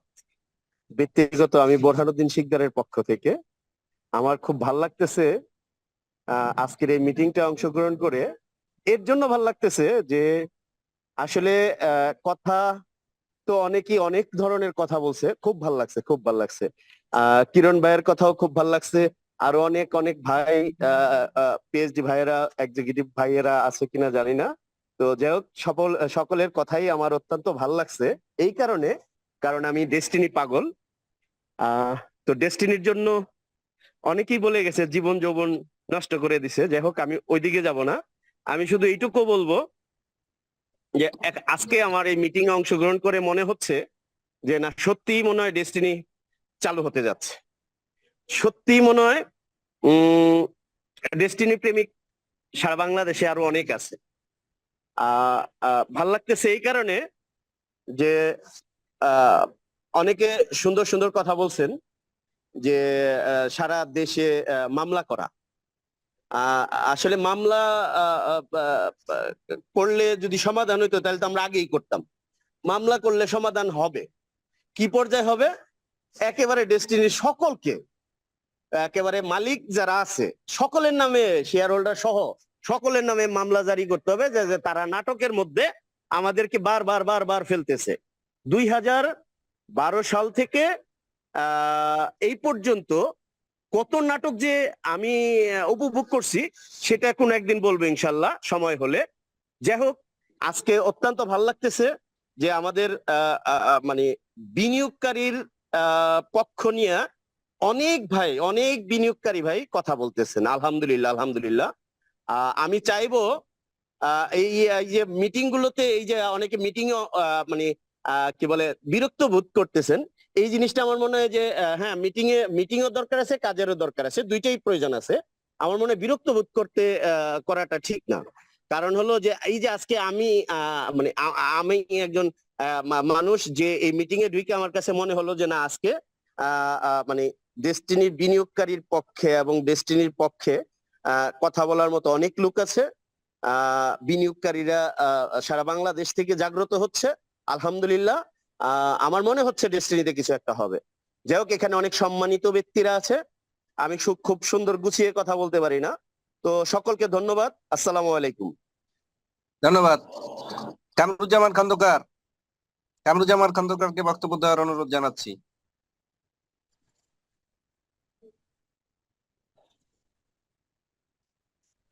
কামরুজ্জামান খন্দকার, আমাকে যদি একটু আনমিউট করতেন। এই অসীম ভাই, আমি একটু খাওয়া দাওয়া করতেছি, 10-15 মিনিট পরে বলবো। অসীম, এই যে আমাদের এক মুরব্বী আছে মাহবুব হোসাইন, উনি হাত তুলতেছে, ওনার একটু বক্তব্যটা নেই। মাহবুব হাত তো হোসাইন, দেখি না, হাত তুলতেছে যে হাত তুলতে দেখতে হযরত আলী ভাই আবার হাত তুলছে। ভাই তো বক্তব্য হয়ে গেছে, আবার কিভাবে তাহলে আমরা তো রিমুভ করতেছি বারবার। অসীম, মাহবুব সময় ভাই নাই তো, কথা বলুন। না এত সময় নিয়ে সবাই ইয়া করা যাবে না। মা- সিদ্ধার্থ ভাইকে দাও, মাহবুব সিদ্ধার্থ হোসেন কথা একটু বলুক। মাহবুব হোসেন একটু হ্যাঁ, সময় হ্যাঁ। দাও, মাহবুব হোসেন। হ্যাঁ মাহবুব হোসেন ভাই কথা বলুন।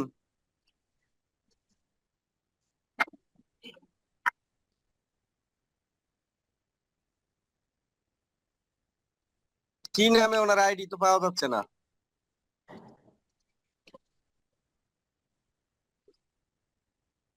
মাহবুব হোসেন।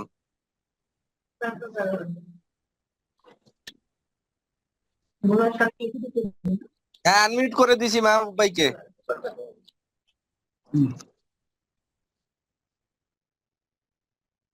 কয়জনে যে কাজ করে আমি বুঝলাম না কিছু, এভাবে একটা জুম পরিচালনা করা যায়? হ্যালো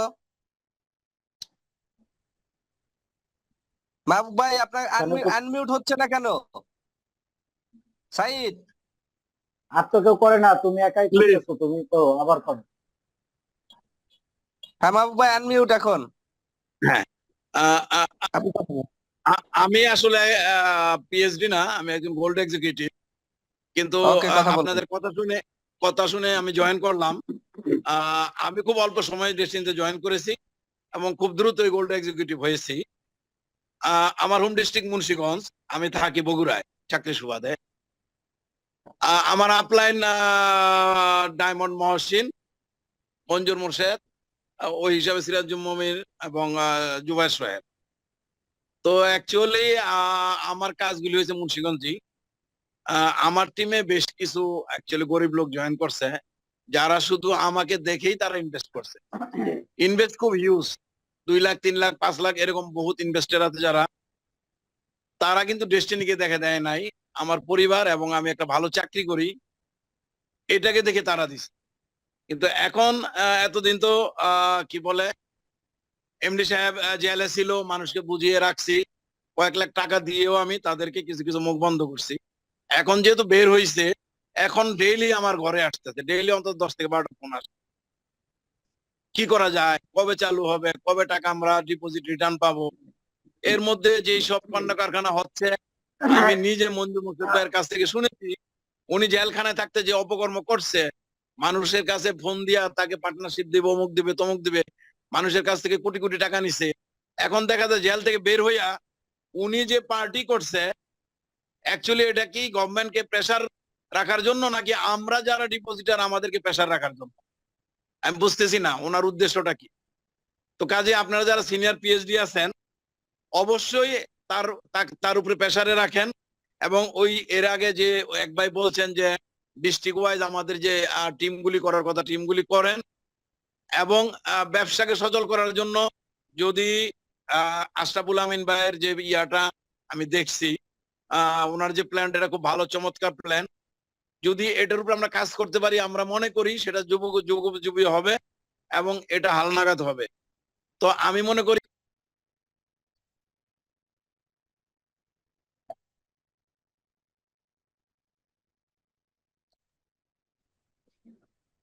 অসীম, এমদাদ ভাই আছে। দাও তুমি দাও, তাহলে তুমি কন্টিনিউ করো মিটিং। এখানে মাইকটা বন্ধ হইলো কেন? তা তো জানি না, কে করছে, না কথা হ্যাঁ? বন্ধ হয়ে গেছে। এমদাদ ভাই। জানি কথা না তো, এরকম চারবার বললাম যে মাইক বন্ধ করে দেওয়া, এটার মানেটা কি? একটা মানুষকে এভাবে অবমূল্যায়ন করার মানেটা কি মিটিং এ ডাকিয়া? সেটাই তো। আচ্ছা, এমদাদ ভাই হাত জাগানো, আমি তো মনে করছি কে জানি বন্ধ করছে। এমদাদ ভাই কথা বলার পরে তো আর কথা নাই, তাহলে তাহলে কি?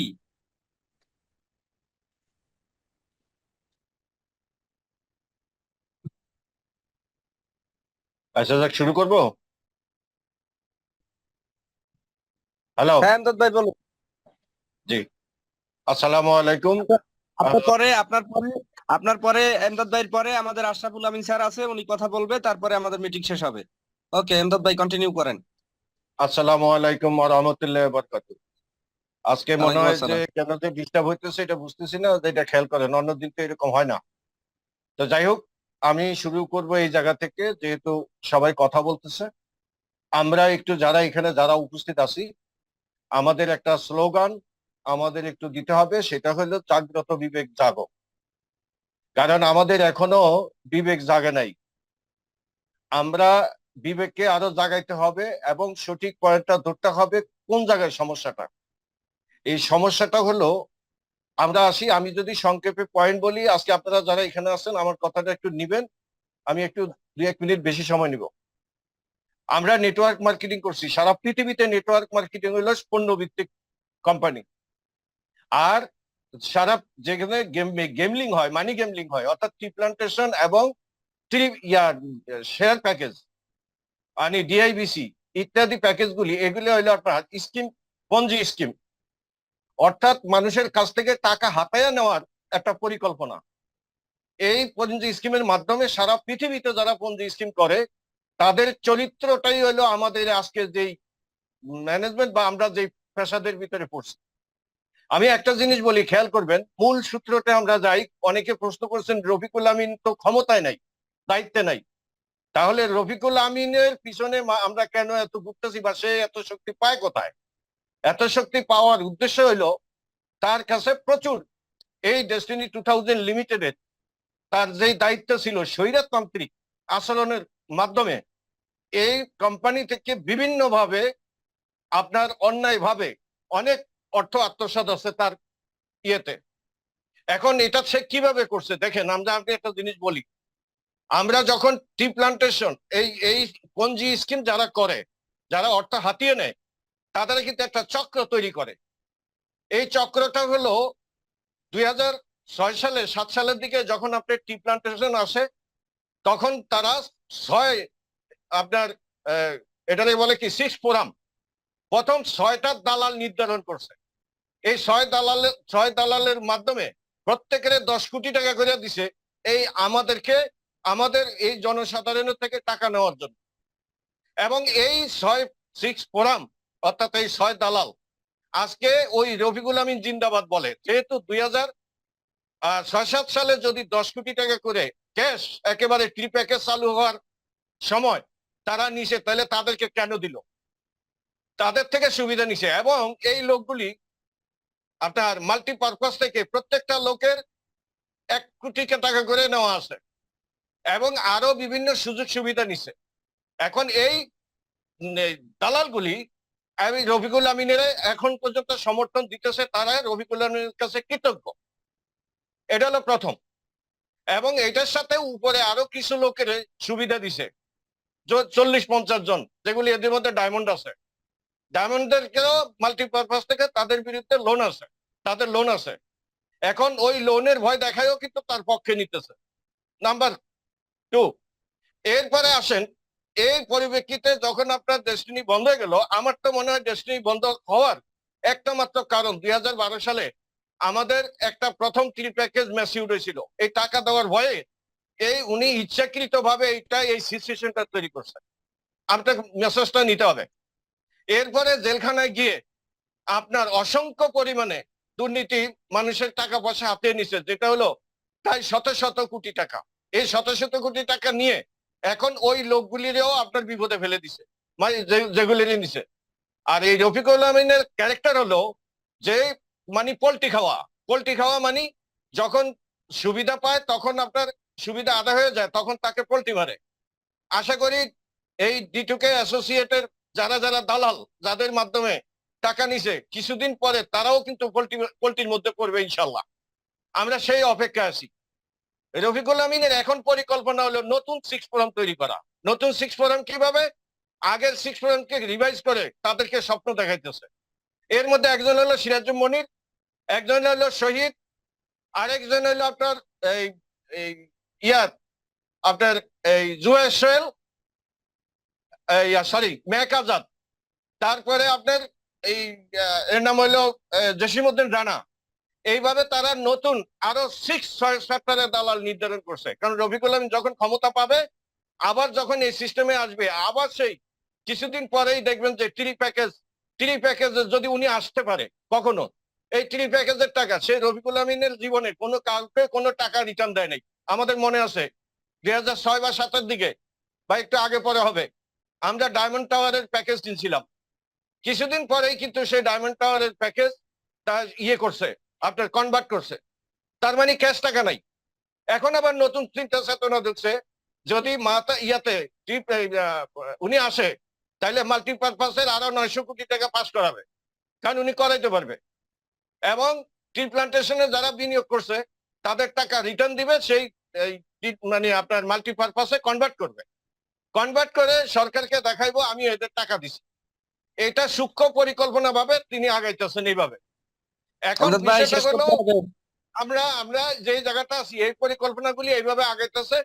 আমরা এখন এখানে যারা আছি তাদের ডিটারমাইন্ড এবং ডেডিকেটেড হইতে হবে। আমরা এখানে যে কজন আছি, আমাদের যে সেন্ট্রাল পিএইচডি ফোরাম আছে, এই পিএইচডি ফোরামের যারা নেতা আছে তারা খাইয়া না খাইয়া চেষ্টা করতেছে, বাট আমরা আপনাদের কাছ থেকে শুধুমাত্র এই ফোনে কথা বললে হবে না।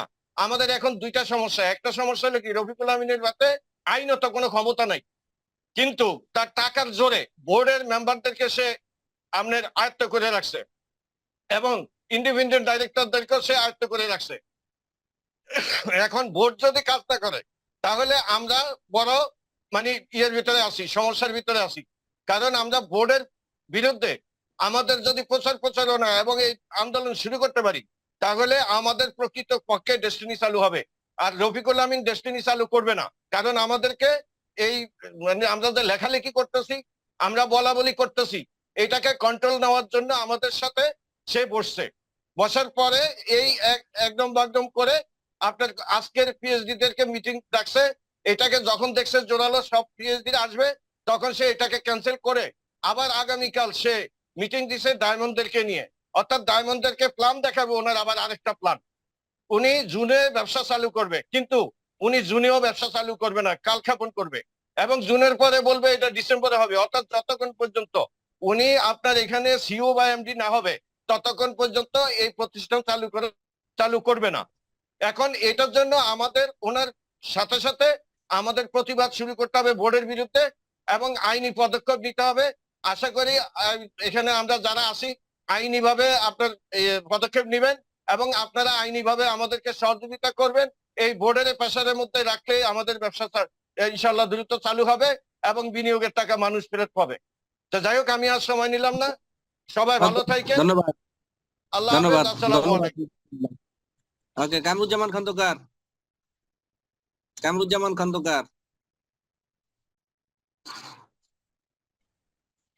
আসসালামু আলাইকুম। সকলেই ভালো আছেন? আজকের এই জুম মিটিং এ আমার মনে হয় যারা উপস্থিত ছিল সকলের একটি প্রতিবাদী একটি ভাষা বা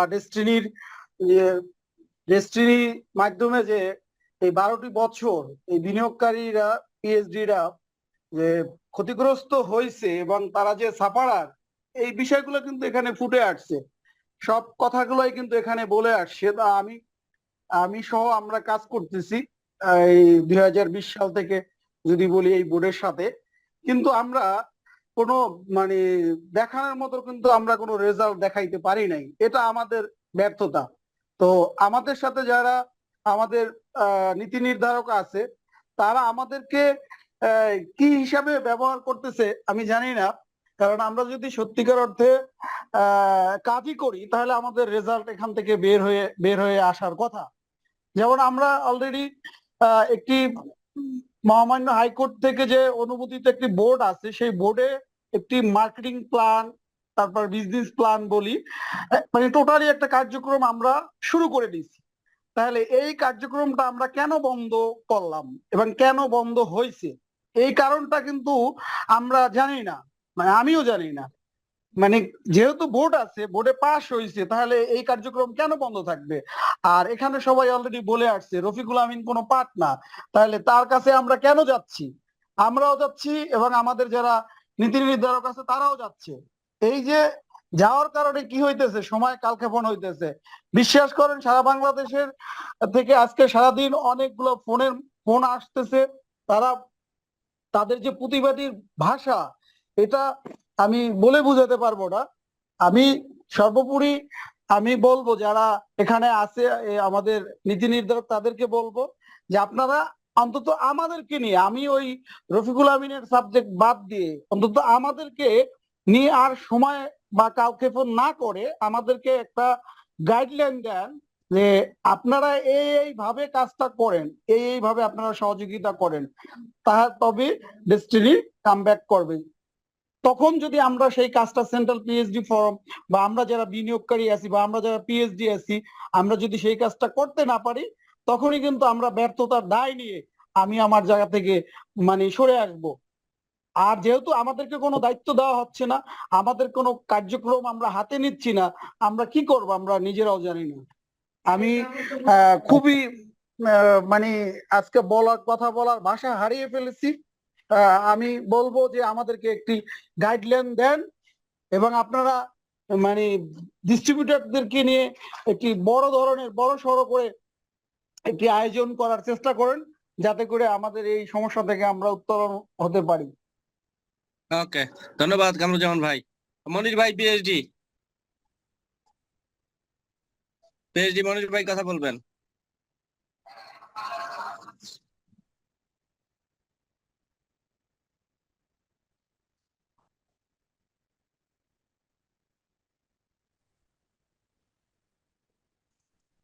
হ্যালো, আসসালামু আলাইকুম সালাম, মনির ভাই কথা বলুন। ভাই। এতক্ষণ তো কথাগুলি শুনলাম, ঠিক আছে। আসলে হ্যাঁ, পর থেকেই কিন্তু ভিতরে একটা জিদ চলে আসছে, ঠিক আছে। এতদিন নম নম নম নম করতে করতে এখন আর ধৈর্য আর ধরতেছে না, বুঝছেন। আমার ডিস্ট্রিবিউটার যেগুলি আছে পাগল হয়ে গেছে প্রত্যেকটা বলাবান। কালকে যাওয়ার কথা, কিন্তু কালকে যতন হইব না।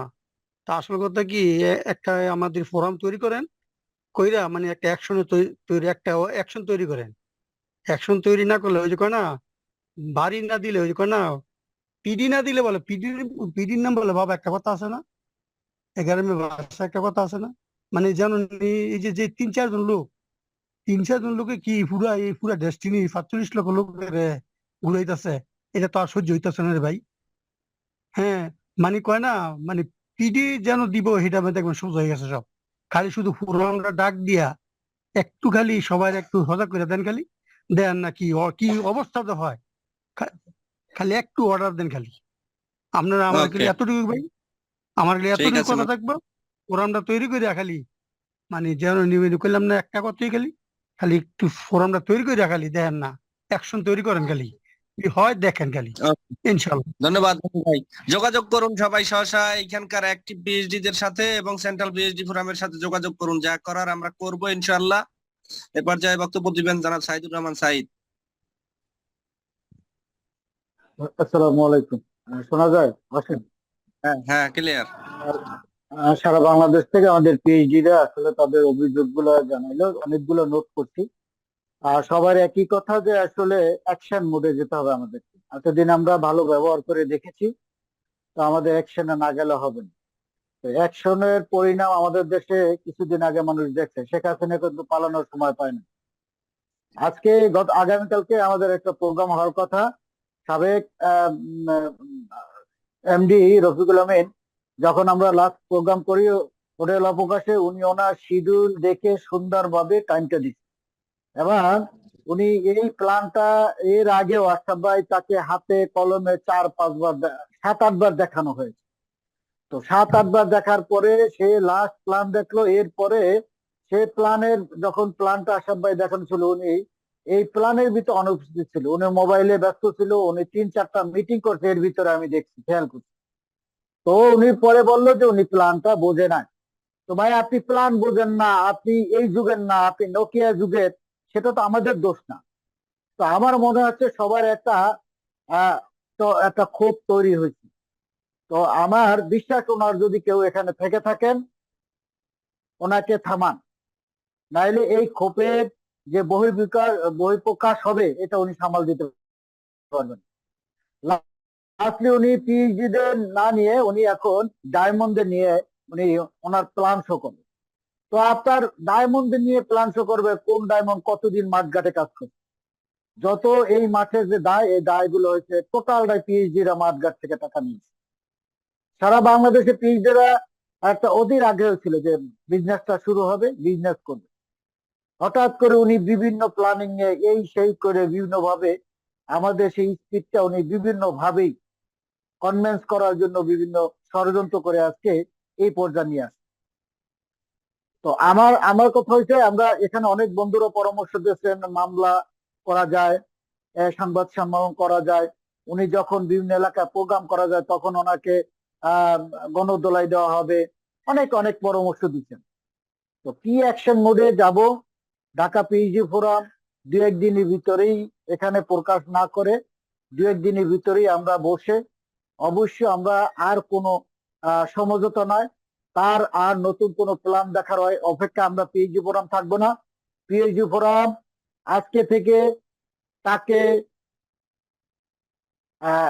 পিএইচডি ফোরামের পক্ষ থেকে তাকে বহিষ্কার করা হলো এবং তাকে অবাঞ্ছিত করা হলো। পিএইচডি ফোরাম আজকে থেকে তার সাথে আর আমরা বসবো না, আমরা ঘোষণা দেব দু একদিনের ভিতরে আমরা এ ব্যাপারে পদক্ষেপ নেব।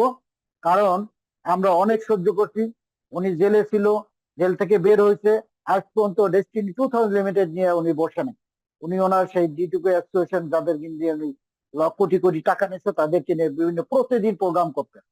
অর্থাৎ আমার কথা ক্লিয়ার, আমরা দু একদিনের ভিতরে বসে আমরা কি কি পদক্ষেপ নেব, যেসব বন্ধুরা বিভিন্ন ভাবে আমাদের পরামর্শ দিয়েছেন আপনাদের ইনবক্সে এবং আপনাদের সাথে যোগাযোগ করা হবে কি কি সিদ্ধান্ত নিছি। কথা আর বাড়াইলাম না, এখানে আমাদের আরো সিনিয়ররা আছে, আমাদের এখানে আশরাফ ভাই আছে, আশরাফ ভাই কথা বলেন। Thank you. ওকে, ধন্যবাদ। আমরা এ পর্যায়ে জানাব আশরাফুল আমিন স্যারকে অনুরোধ জানাচ্ছি দিক নির্দেশনামূলক বক্তব্য দেওয়ার জন্য। আমাদের করণীয় কি, ফিল্ডের পরিস্থিতি আপনি শুনেছেন, আপনি আপনার জায়গা থেকে এখন দিক নির্দেশনা দিবেন। আপনার দিকে তাকিয়ে আছে আমাদের এই পিএইচডি ভাইয়েরা। ধন্যবাদ। আসসালামু আলাইকুম, সবাইকে অনেক অনেক শুভেচ্ছা এবং আপনাদের কাছে কৃতজ্ঞতা প্রকাশ করছি যে এত রাত জেগে আপনারা এই মিটিং এ এখনো রয়েছেন। তো আসলে আমার বক্তব্য, আমি প্রথমে যেটা বলবো, আমি অত্যন্ত হতাশ। আমি এই জন্য হতাশ যে আমরা আসলে যতভাবেই প্রতিষ্ঠানটাকে চালু করার চেষ্টা করছি, কোনো না কোনো ভাবে আমাদের সামনে বিশাল বিশাল প্রতিবন্ধকতা তৈরি হচ্ছে এবং এই প্রতিবন্ধকতাগুলো আসলে অভিনব প্রতিবন্ধকতা। আসেন, আমি বেশিক্ষণ সময় নিব না, বাট আমি আপনাদেরকে জিস্ট 2-4টা কথা বলবো যেটা থেকে আপনারা বুঝে নিতে পারবেন যে আসলে আমি আপনাদেরকে কি বোঝাতে চাই।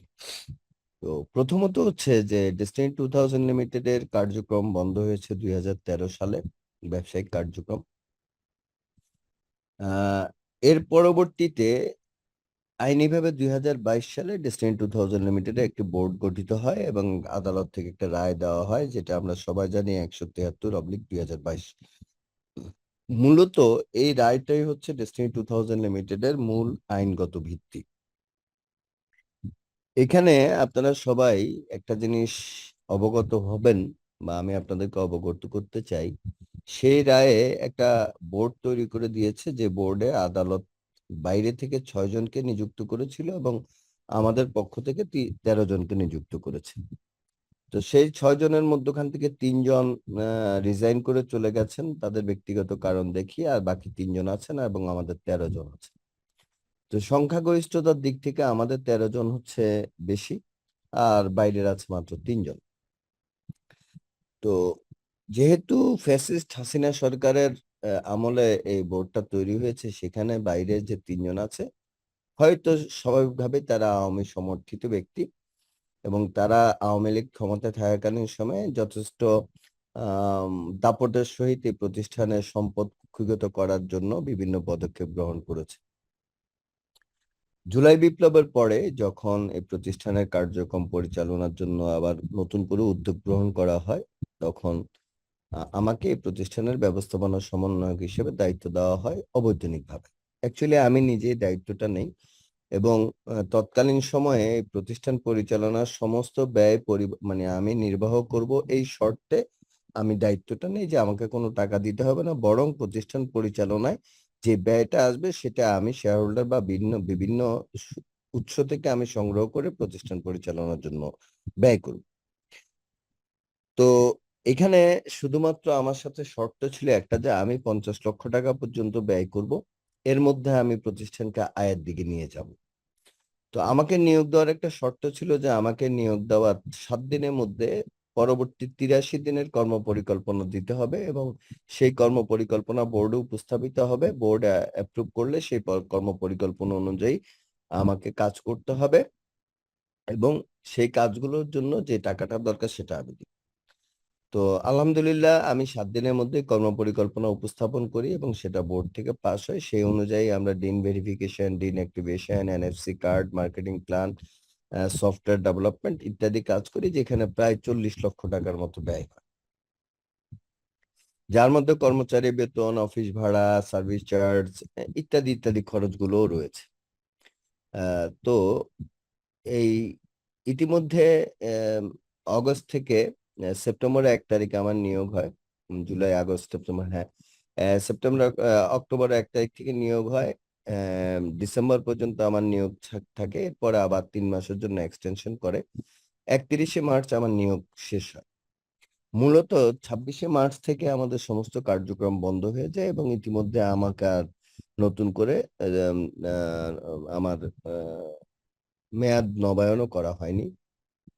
সঙ্গত কারণে আমাদের কর্মকাণ্ডটা একেবারে স্থবির হয়ে গেছে। এখন আপনাদেরকে আমি যেটা খুব সহজভাবে বলবো সেটা হচ্ছে যে প্রাতিষ্ঠানিকভাবে কোনো কাজ করার ক্ষমতা এখন আর আমার নেই। এখন সমস্ত ক্ষমতাটা হচ্ছে বোর্ডের কাছে, বাট বর্তমান ডেস্টিনি 2টি ধারায় পরিচালিত হচ্ছে, একটা হচ্ছে বোর্ড, একটা হচ্ছে রফিকুল আমিন। দেখেন আজকেও আমাদের আলিস সেন্টারে বোর্ডের একটা কমিটির মিটিং হয়েছে দুপুর 1টা থেকে সন্ধ্যা 6:30 পর্যন্ত।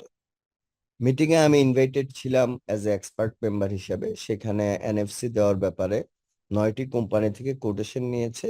যে কোম্পানিগুলো কোটেশন দিয়েছে সেই কোটেশন গুলো আমাদের কোনো কোটেশনই আমাদের মানে সার্ভিস গুলো প্রোভাইড করে না। তো তারা আবার সিদ্ধান্ত নিল যে আগামী বৃহস্পতিবার আবার এই সংক্রান্তে মিটিং হবে। তো একদিকে আপনার বোর্ড এক ধরনের কার্যক্রম পরিচালনা করছে, আর বস একদিকে আপনার সাউন্ড খুব কম আসতেছে বস, একটু একটু দেখবেন কাইন্ডলি। ওকে, এখন কি শোনা যাচ্ছে? হ্যাঁ মোটামুটি এখন আরেকটু ক্লিয়ার করেন। আচ্ছা, তো যেটা ওকে। হচ্ছে যে একদিকে বোর্ড তাদের কিছু কার্যক্রম পরিচালনা করছে, আর একদিকে রফিকুল আমিন তার কার্যক্রম পরিচালনা করছে। এখন একটা প্রশ্ন আসছে যে রফিকুল আমিন মার্কেটিং প্ল্যান দেখাবেন, এবং আজকে আমি যতটুকু শুনছি তিনি প্রশ্ন করেছেন যে আমি মার্কেটিং প্ল্যান দেখানোর কে। আমি আপনাদেরকে এই প্রসঙ্গে একটা জিনিস জানাতে চাই একবার স্পষ্টভাবে। সেটা হচ্ছে যে মার্কেটিং প্ল্যানটি নিয়ে গতকালও আমি আলোচনা করেছি, সেই মার্কেটিং প্ল্যানটা অ্যাকচুয়ালি আমি তৈরি করিনি। এই মার্কেটিং প্ল্যানটা ডেস্টিনি 2000 লিমিটেডের আদালত নিযুক্ত বোর্ড একটা কমিটি করেছে মার্কেটিং প্ল্যান তৈরি করার জন্য। সেই মার্কেটিং প্ল্যান তৈরি করার কমিটিতে আমি একজন মেম্বার ছিলাম।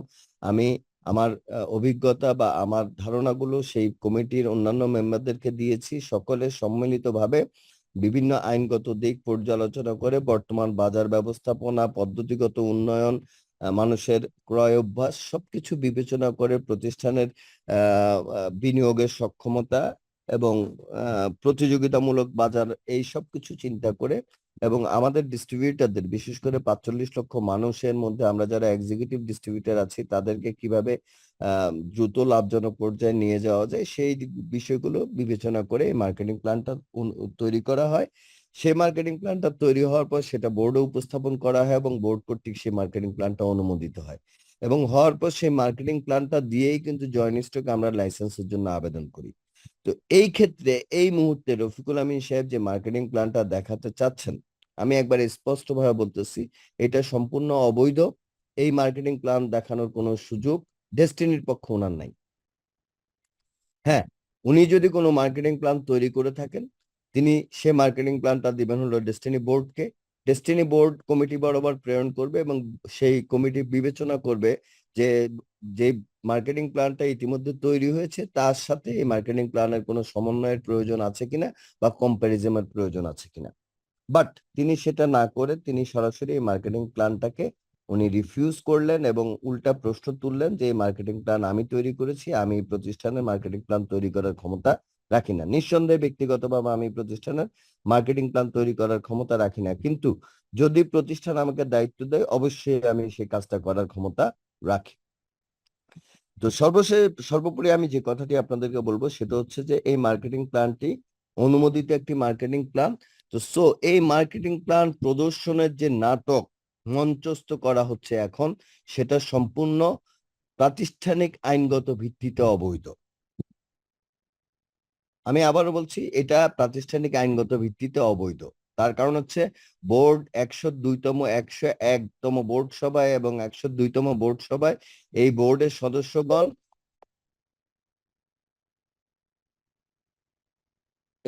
সদস্যগণ এই মার্কেটিং প্ল্যানের অনুমোদন প্রদান করেছে। তো আমি আপনাদেরকে একটা ছোট্ট গাইডলাইন দিতে চাই, সেটা হচ্ছে যে অনতিবিলম্বে আমি আপনাদেরকে অনুরোধ করব যে আপনারা পিএইচডি ফোরামের মাধ্যমে, আজকে এখানে 200-250 বা 111 জন এখন উপস্থিত আছেন, আপনারা সবাই শুনুন যে আপনারা অনতিবিলম্বে পিএইচডি ফোরামের মাধ্যমে এই বোর্ড চেয়ারম্যান এর সাথে আপনারা একটা কনফারেন্স বা একটা জুম মিটিং এর আয়োজন করেন এবং সেখানে আপনারা অ্যাকচুয়ালি তার কাছে জানতে চান এবং বোর্ডের অন্যান্য মেম্বার যারা আছে তাদের কাছে জানতে চান যে অ্যাকচুয়ালি ডেস্টিনি পরিচালনা করার দায়িত্ব কাদের কাছে। এবং এই আমরা একবার এক এক দিকে দৌড়াদৌড়ি না করে, আমরা যেহেতু আদালত এই বোর্ডকে দিয়েছে, যদি বোর্ড অপারগতা প্রকাশ করে তাহলে আমরা আদালতে যাব, কারণ আমাদের দায় দেনা নিষ্পত্তির দায়িত্ব কিন্তু বোর্ড এই আদালতকে দিয়েছে। দেখেন, রফিকুল আমিন সাহেব বের হওয়ার পর তিনি তার বিভিন্ন বক্তব্যে বলেছেন, যদি আমাকে এমডি করা হয়, আমি এটা করা হয়, তাহলে আমি বিনিয়োগ ফেরত দেব। যদি তিনি আসলেই পদবী লোভী না হইতেন, ক্ষমতা লোভী না হইতেন, তাহলে তিনি বলতেন আমার কোনো পদ দরকার নাই, আমি তো কোনো পদ নিয়ে, দেখেন ব্যক্তি আশরাফুল আমিন কিন্তু কোনো পদের জন্য অ্যাপ্লাই করে নাই, আমি ব্যবস্থাপনা সমন্বয়ক হিসেবে বিনা পয়সায় কাজ করেছি।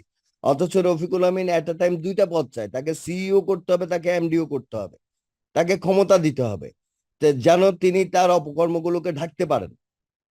আজকে তিনি আমার বিরুদ্ধে কিছু অভিযোগ করেছেন, আমি আপনাদের মাধ্যমে ওপেন চ্যালেঞ্জ করতে চাই, আপনারা পিএইচডির আয়োজন করেন, ওনার প্রত্যেকটা অভিযোগ মিথ্যা আমি প্রমাণ করে দিব। তো আমি আপনাদেরকে সেই ব্যক্তিগত বিষয়গুলোতে যেতে চাই না, আমি শুধু আপনাদেরকে অনুরোধ করছি অনতিবিলম্বে আপনারা পিএইচডি ফোরামের সভাপতির মাধ্যমে চেয়ারম্যানের সাথে একটা কনফারেন্সের আয়োজন করেন। চেয়ারম্যানকে ইতিমধ্যে জানানো হয়েছে এবং তিনি সম্মতি প্রকাশ করেছেন, তিনি পিএইচডিদের সাথে কনফারেন্স করবেন। আপনারা সেই কনফারেন্সে অংশগ্রহণ করেন, এটা হচ্ছে আপনাদের প্রথম ধাপ। দ্বিতীয় ধাপ হচ্ছে আমাদের কোর্ট থেকে যে আমাদের শেয়ার হোল্ডারদের যাদেরকে দায়িত্ব দিয়েছে তাদের সাথে আপনারা ওই মিটিং এ তাদেরকেও রাখেন। সেই ক্ষেত্রে তারা যদি কোনো ধরনের অপারগতা প্রকাশ করে তাহলে আমরা আইনগতভাবে আগাবো। তার কারণ হচ্ছে যে আসলে মারামারি করে যুদ্ধ করে আমরা এখানে জয়ী হতে পারবো না, আমাদেরকে আইনের আশ্রয় নিতে হবে। এবং যেহেতু 12 বছর আমরা সাফারার এবং এই বোর্ডকে এই দায়িত্ব দেওয়া হয়েছে, প্রয়োজনে আমরা এই বোর্ডের বিরুদ্ধে ক্ষতিপূরণের মামলা করব। কারণ এই বোর্ড দায়িত্ব গ্রহণের পরে আমাদের অনেক সম্পত্তি বেহাত হচ্ছে, এই বোর্ড দায়িত্ব গ্রহণের পরেও আমাদের অনেক সম্পত্তি অন্যরা লুটেরারা লুট করে খাচ্ছে, যেখানে বিনিয়োগকারীদের বিনিয়োগের টাকা ফেরতের কোনো পদক্ষেপ গ্রহণ করা হচ্ছে না। বৈশাখী টিভি ডেস্টিনি মালিকানাধীন প্রতিষ্ঠান, বৈশাখী টিভির ডিএমডি কয়েকদিন আগে 1,80,00,000 টাকা দিয়ে প্রাডো গাড়ি ক্রয় করে, আর এখানে আমরা ডেস্টিনির অফিস চালানোর মতো খরচ করতে পারি না। তো এই বিষয়গুলো আসলে আমাদের বোর্ডের কাছ থেকে, আমাদের বোর্ড চেয়ারম্যানের কাছ থেকে জানতে হবে এবং তিনি যদি তার বক্তব্যটা, আমরা একবারে সুস্পষ্টভাবে রেকর্ডেড বক্তব্য আমাদেরকে নিতে হবে এবং নিয়ে আমরা তার বক্তব্যের প্রেক্ষিতে আমাদেরকে পরবর্তী পদক্ষেপ গ্রহণ করতে হবে। নিঃসন্দেহে আমরা বিনিয়োগকারী, আমরা আমাদের অধিকার আদায়ের জন্য আমরা সর্বশেষ লড়াইটুকু আমরা করব। আমাদের যা যা করতে হয় আমরা সবকিছু করব। তার কারণ হচ্ছে যে এখানে আপনাদেরকে আমি জানিয়ে রাখি, আমাদের বিনিয়োগকারীদের টাকায় ক্রয়কৃত সম্পদ অবরুদ্ধ, কিন্তু এই মামলার যারা আসামি, এই মামলায় যারা সাজাপ্রাপ্ত হয়েছেন, তারা কিন্তু তাদের সম্পদ ব্যবহার করার সুযোগ পাচ্ছেন। তাহলে খেয়াল করে দেখেন যে কত বড় অবিচার অন্যায় আমাদের প্রতি হচ্ছে, যে আমরা যারা আমাদের টাকায়, আমরা যারা নিরপরাধ, আমাদের টাকার ক্রয়কৃত সম্পদ আমরা ব্যবহার করতে পারছি না, কিন্তু যারা আদালত থেকে সাজাপ্রাপ্ত হয়েছে, যদিও তারা আপিল করছে, হ্যাঁ, বাট তারা কিন্তু তাদের সম্পদ ব্যবহার করতে পারছে। তো সেই ক্ষেত্রে আমাদের প্রতি অনেক বড় একটা অন্যায়, অনেক বড় একটা জুলুম হচ্ছে এবং আমরা বিগত সময়ে অত্যন্ত সহনশীলতার সাথে আমরা আমাদের যেই দাবিটা, আমাদের যে যৌক্তিক দাবি, এটা আমি দাবি বলবো না, এটা আমাদের অধিকার। আমরা প্রতিষ্ঠানে কাজ করেছি, আমাদের জীবনের সবচেয়ে বর্ণিল সময়টাকে আমরা এই প্রতিষ্ঠানে দিয়েছি। 25 বছর এই প্রতিষ্ঠানের জন্য আমরা অপেক্ষা করছি। মানুষের জীবনের সবচেয়ে মূল্যবান হচ্ছে সময়। এই 25টা বছর যে আমরা এখানে মানে বিনিয়োগ করলাম, অপেক্ষা করলাম, আজকে আমজনতা পার্টি অফিসে যাওয়ার সময় রফিকুল আমিনের হয়, অন্যান্য কাজ করার সময় রফিকুল আমিনের হয়, কিন্তু ডেস্টিনিকে নিয়ে ভাবনা চিন্তা করার সময় রফিকুল আমিনের হয় না। এটা আমাদের জন্য অত্যন্ত দুঃখজনক একটা বিষয়। Green, blue, white, red, light, বিভিন্ন ব্যানারে বিভিন্ন ধরনের প্রোগ্রাম হয়, কিন্তু পিএইচডিদেরকে নিয়ে, স্পেসিফিক পিএইচডিদেরকে নিয়ে কোনো প্রোগ্রাম হয় না। তার কারণ হচ্ছে যে আসলেই ওই প্রোগ্রামগুলো হচ্ছে অর্থ সংগ্রহের প্রোগ্রাম। সেই প্রোগ্রামগুলো থেকে অর্থ সংগ্রহ হয়, আর এই অর্থ সংগ্রহ করার জন্য সে প্রোগ্রামগুলো পরিচালিত হচ্ছে। তো যাই হোক, রফিকুল আমিনকে আমি এইখানে কোনো পক্ষ তৈরি করতে চাই না। তার কারণ হচ্ছে যে রফিকুল আমিন অ্যাকচুয়ালি আইনগতভাবে প্রতিষ্ঠানের এখনো কেউ না, যার কারণে সে বারবার দাবি করে যে আমাকে নিয়োগ দেওয়া হলে, আমাকে এটা করা হলে, আমাকে ওইটা করা হলে আমি এটা করবো, আমি ওইটা করবো। তো যেহেতু বোর্ড দায়িত্বপ্রাপ্ত, আমি আজকের অনুষ্ঠানের পিএইচডি ফোরামের সভাপতিকে বলবো যে অনতিবিলম্বে আপনারা বোর্ডের চেয়ারম্যানের সাথে, বোর্ড ডিরেক্টরদের সাথে আপনারা একটা মত বিনিময় সভার আয়োজন করেন। সেখানে আপনারা আপনাদের দাবিগুলো ইতিমধ্যে একটা স্মারকলিপি তৈরি করেন। সেই স্মারকলিপিটা আপনারা তাকে দেন, আমাদের বোর্ড চেয়ারম্যানকে দেন, রিসিভিং নেন, এবং আমরা সেই স্মারকলিপি রিসিভিং নিয়ে যদি সেই স্মারকলিপি অনুযায়ী পরবর্তীতে পদক্ষেপ বাস্তবায়িত না হয়, আমরা বাংলাদেশ সরকারের বিভিন্ন আইন প্রয়োগকারী সংস্থা এবং আদালতের শরণাপন্ন হব।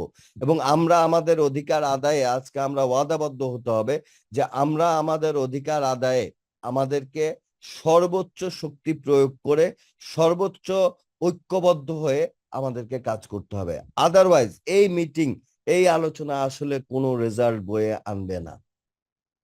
দেখেন, এক সিরাজুম মনির, এক ইঞ্জিনিয়ার শহীদ, তারা কত ক্ষমতাবান যে হাজার হাজার লক্ষ লক্ষ মানুষের জীবন জীবিকা নষ্ট করার জন্য তারা, দেখেন সিরাজুম মনির মাসে 28 দিন থাকে হলো তার কুয়াকাটার কলাপাড়ার ইট খোলায়। সে তার ব্যক্তিগত কাজ নিয়ে ব্যস্ত আছে, তার ডেস্টিনি নিয়ে কোনো ভাবনা নাই। আর সময় সুযোগ হলে এসে জুমে দুই একটা কথা বলে, মিটিং এ দুই একটা কথা জুমে অংশগ্রহণ করে বলে, আর সব জায়গায় আমাদের অধিকার বঞ্চিত করার জন্য যা যা করা দরকার তা করে। তো যাই হোক, আমি কোনো ব্যক্তিকে ব্যক্তিগতভাবে দায়ী করব না। আমি শুধু বলবো যে এটা আমাদের দুর্বলতা যে আমরা তাদের প্রতি সম্মান প্রদর্শন করেছি। এটা আমাদের দুর্বলতা। আমি আবারও বলছি যে এটা আমাদের দুর্বলতা যে আমরা তাদের প্রতি সম্মান প্রদর্শন করেছি, কিন্তু এটা আমাদের অক্ষমতা নয়। আমাদের এই সম্মান প্রদর্শনকে যদি তারা আমাদের অক্ষমতা মনে করে, তাহলে আমরা আমাদের সক্ষমতা প্রদর্শনের জন্য যা যা করণীয় আমরা করতে চাই। এবং আমি পিএইচডি ভাইদেরকে উদারত আহ্বান জানাতে চাই যে আপনারা ঐক্যবদ্ধ, সংঘবদ্ধ হন এবং আমাদের বোর্ড চেয়ারম্যান এবং বোর্ড ডিরেক্টরদের সাথে বসেন।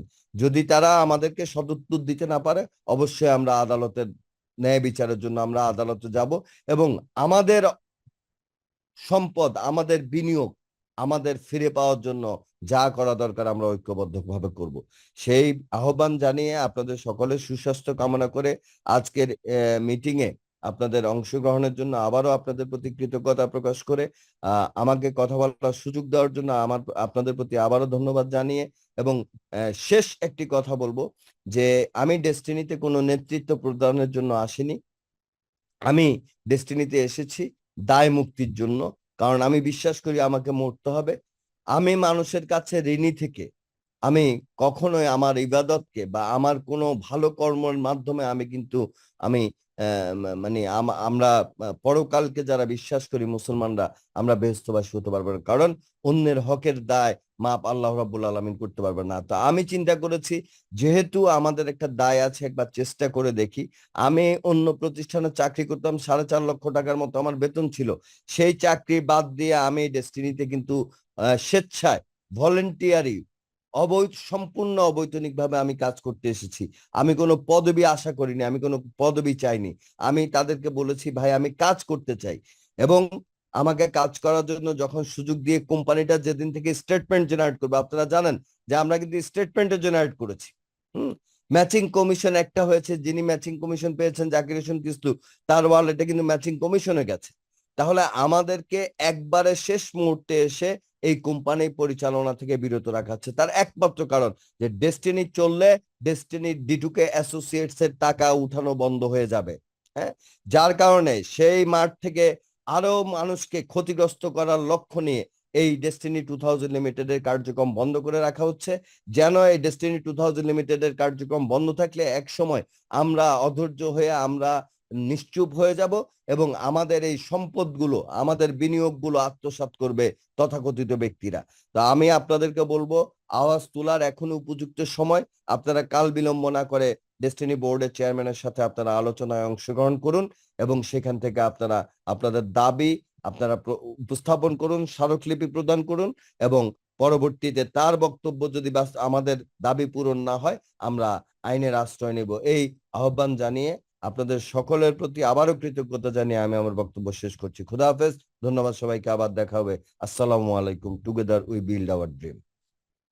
ধন্যবাদ, ধন্যবাদ। অত্যন্ত গঠনমূলক, আশাবাঞ্চক এবং আগামী দিনের নেতৃত্ব, আগামী দিনের কর্মপরিকল্পনা নিয়ে জনাব আশরাফুল আমিনের এই দারুণ বক্তব্যের জন্য আমরা আশা করি অতি শীঘ্রই আমরা এই ধরনের কর্মসূচিতে যাব। আপনারা যারা হতাশা ব্যক্ত করেছেন তাদের উদ্দেশ্য করে বলবো, হতাশ হবেন না। ইনশাআল্লাহ আমরা অবজারভেশনে আছি, আমরা যুদ্ধ করতেছি কিন্তু আমরা অবজারভেশনেও আছি কোন দিকে কি করা যায়। একটা আন্দোলন, জাতীয় আন্দোলন, এখানে 45 লক্ষ লোক, 17 লক্ষ বিনিয়োগকারী, সব হিসেব মিলিয়েই আমরা আগাচ্ছি। ইনশাআল্লাহ অতি সত্বরই আপনারা আলোর মুখ দেখবেন এবং আপনারা অ্যালার্ট থাকেন, আপনারা অ্যাক্টিভ থাকেন। বাকিটা আল্লাহ ভরসা। আজকের মিটিং সমাপ্ত ঘোষণা করার জন্য অনুরোধ জানাচ্ছি সেন্ট্রাল পিএইচডি ফোরামের সম্মানিত সভাপতি জনাব আমিনুল ইসলাম আমিনকে। বিসমিল্লাহির রহমানির রহিম। ধন্যবাদ ওয়াসিম ভুইয়া এবং ধন্যবাদ আমাদের মেন্টর আশরাফুল আমিন ভাই এবং উপস্থিত সকল পিএইচডি এবং ডিস্ট্রিবিউটর বিনিয়োগকারী ভাইয়েরা, সবাইকে আসসালামু আলাইকুম ওয়া রাহমাতুল্লাহি ওয়া বারাকাতুহু।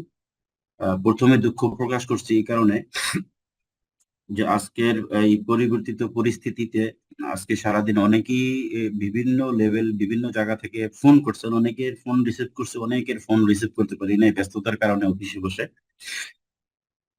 এই জন্য দুঃখ প্রকাশ করছি।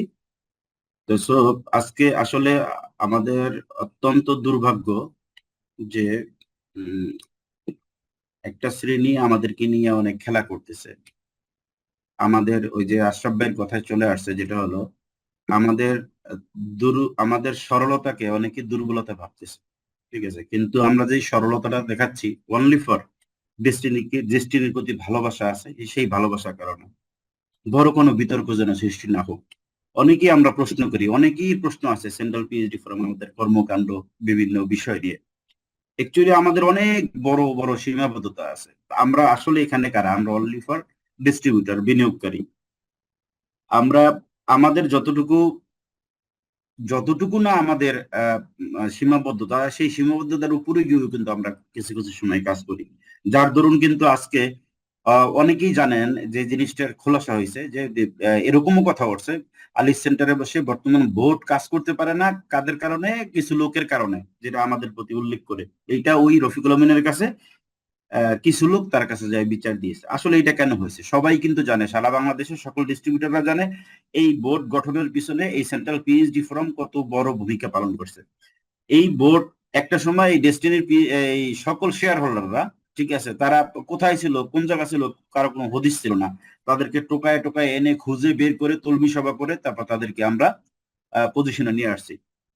পরবর্তীতে এই বোর্ডের সাথে আমাদের কিরকম কার্যক্রম হচ্ছিল, যার দরুন কিছু লোক রফিকুল আমিনের কাছে যে বিচার দিছে যে আমরা আমাদের জন্য তারা কাজ করতে পারে না, ঠিক আছে। সো আসলে বিষয়টা হলো 5ই আগস্টের পর থেকে কিন্তু আমাদের কর্মে কিন্তু একটা বিশাল একটা কর্মযোগ্যতা অ্যাকচুয়ালি শুরু হয়েছিল, যেটা নিয়ে আমরা অনেক আশাবাদ ছিলাম। আশরাফুল আমিন ভাইয়ের নেতৃত্বে যে কার্যক্রম শুরু হয়েছে এবং একটা রোডম্যাপ শুরু হয়ে গেছিল, সেই রোডম্যাপ অনুযায়ী আমাদের কার্যক্রম চলছিল। তো হঠাৎ করে আমরা অনেক উচ্ছ্বসিত ছিলাম,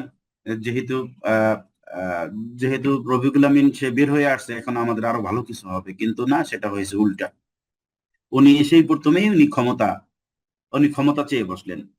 173 রায়ে তো পরিষ্কার লেখা আছে, পরিষ্কার ওখানে পরিষ্কার দেওয়া আছে একেবারেই পূর্ববর্তী যারা ম্যানেজমেন্টে আছে তাদের ভিতরে তাদের জন্য স্পেশাল অডিট করার জন্য, যে তারা মানে তাদের কোনো দুর্নীতি বা কোনো কিছু আছে কিনা সেটা বের করার জন্য। অথচ তাদেরকে এখানে আসার, তো এই অপশনেই তাদেরকে এখানে আসারই সুযোগ নেই।